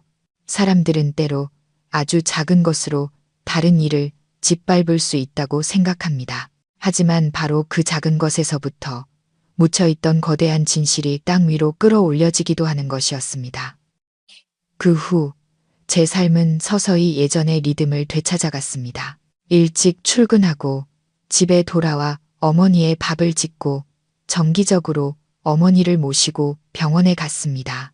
더 이상 미행도 경계하는 눈빛도 한밤중에 익명의 전화도 없었습니다. 밤이 되면 브레이크 소리와 화염 속에서 놀랍게는 악몽 없이 깊은 잠을 잘 수 있었습니다. 어느 날 아침 박 회장이 집에 들렀습니다. 그는 서류철 하나를 테이블에 올려놓으며 말했습니다. 이것은 순직한 박진우 병사의 유가족을 위한 지원금이네. 자네가 대신 받을 자격이 있네. 저는 고개를 저었습니다. 저는 어머니를 대신해 잠시 맡아둘 뿐입니다. 나머지는 더 좋은 일에 써주십시오.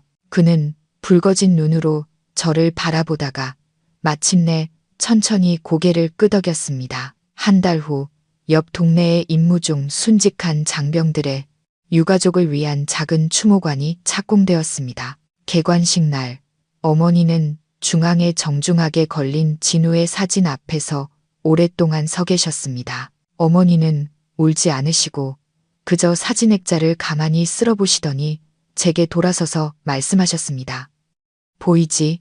우리 아들 아직 여기 있잖니. 저는 고개를 끄덕였습니다. 지난 10년간 제 마음을 짓누르던 빈 공간이 한결 가벼워지는 것을 느꼈습니다. 어느 날 오후 저는 발코니에 서서 길 위의 차량 행렬을 바라봤습니다. 삶은 누구도 기다려주지 않고 여전히 시끄럽게 흘러가고 있었죠. 사람들은 하나의 사건, 하나의 재판, 하나의 이름을 금방 잊을지도 모릅니다. 하지만 저와 어머니에게 진우의 기억은 평생 혈육처럼 조용히 남아있을 것입니다. 저는 서랍에서 낡은 10,000원짜리 지폐를 꺼냈습니다. 지폐는 닳아서 해졌고 은색빛은 세월 따라 발해 있었습니다. 저는 그것을 버리지 않았습니다. 진우의 사진 바로 아래 작은 향로 옆에 놓아두었죠. 모욕을 기억하기 위해서가 아니야. 저는 속삭였습니다. 결코 잊어서는 안 되는 것들이 있다는 걸 기억하기 위해서지. 그날 밤 저는 아주 깊은 잠에 빠졌습니다. 꿈속에서 저는 진우가 마을길 끝에 서 있는 것을 보았습니다. 옷에는 먼지가 묻어 있었지만 얼굴은 이상하리만치 평온했죠. 그는 저를 보며 웃고는 손을 들어 인사하고는 등 뒤에 환한 빛을 향해 걸어갔습니다. 저는 잠시 그를 따라 달렸지만 더 이상 부르지는 않았습니다. 저는 그가 이제야 진정한 안식을 찾았다는 것을 알았습니다. 다음 날 아침 저는 일찍 일어나 어머니의 아침을 차렸습니다. 마당에는 새로운 햇살이 이슬 맺힌 나뭇잎을 지나 부드럽게 비추고 있었습니다. 저는 문득 깨달았습니다. 지난 10년간 저는 빚을 짊어지고 살아왔다는 것을. 오늘 그 빚은 온전히 갚아졌습니다. 이제부터 저는 더 이상 과거로부터 도망치지도 과거에 발목 잡히지도 않을 것입니다. 저는 다른 사람들처럼 평범하게 살아갈 것입니다. 하지만 제 마음속에 결코 변하지 않을 한 가지가 있습니다. 먼저 떠난 이에 대한 감사함과 밤이 아무리 길어도 단 한 사람의 마음에라도 진실이 남아있다면 언젠가는 반드시 빛을 보게 될 것이라는 믿음입니다. 이야기는 이렇게 끝이 났지만 사람의 마음과 정의 그리고 인과응보에 대한 여운은 우리 모두에게 오랫동안 남을 것입니다. 어떤 상실은 무엇으로도 채울 수 없지만 진실이 제자리를 찾고 떠난 이가 평안을 얻는다면 남은 이 또한 평온을 되찾을 수 있을 것입니다. 돈으로 많은 것을 살 수는 있지만 한 사람의 목숨과 약속 그리고 깨끗한 양심은 결코 살 수 없습니다. 오늘 이야기가 여러분의 마음에 와닿았다면 좋아요를 누르고 소중한 분들께 공유해 주세요. 그리고 채널을 구독하시면 앞으로 올라올 깊이 있는 이야기들을 놓치지 않으실 수 있습니다. 또한 아래 댓글을 통해 여러분의 감상을 남겨주세요. 여러분의 모든 이야기는 저희에게 소중한 공감이 됩니다.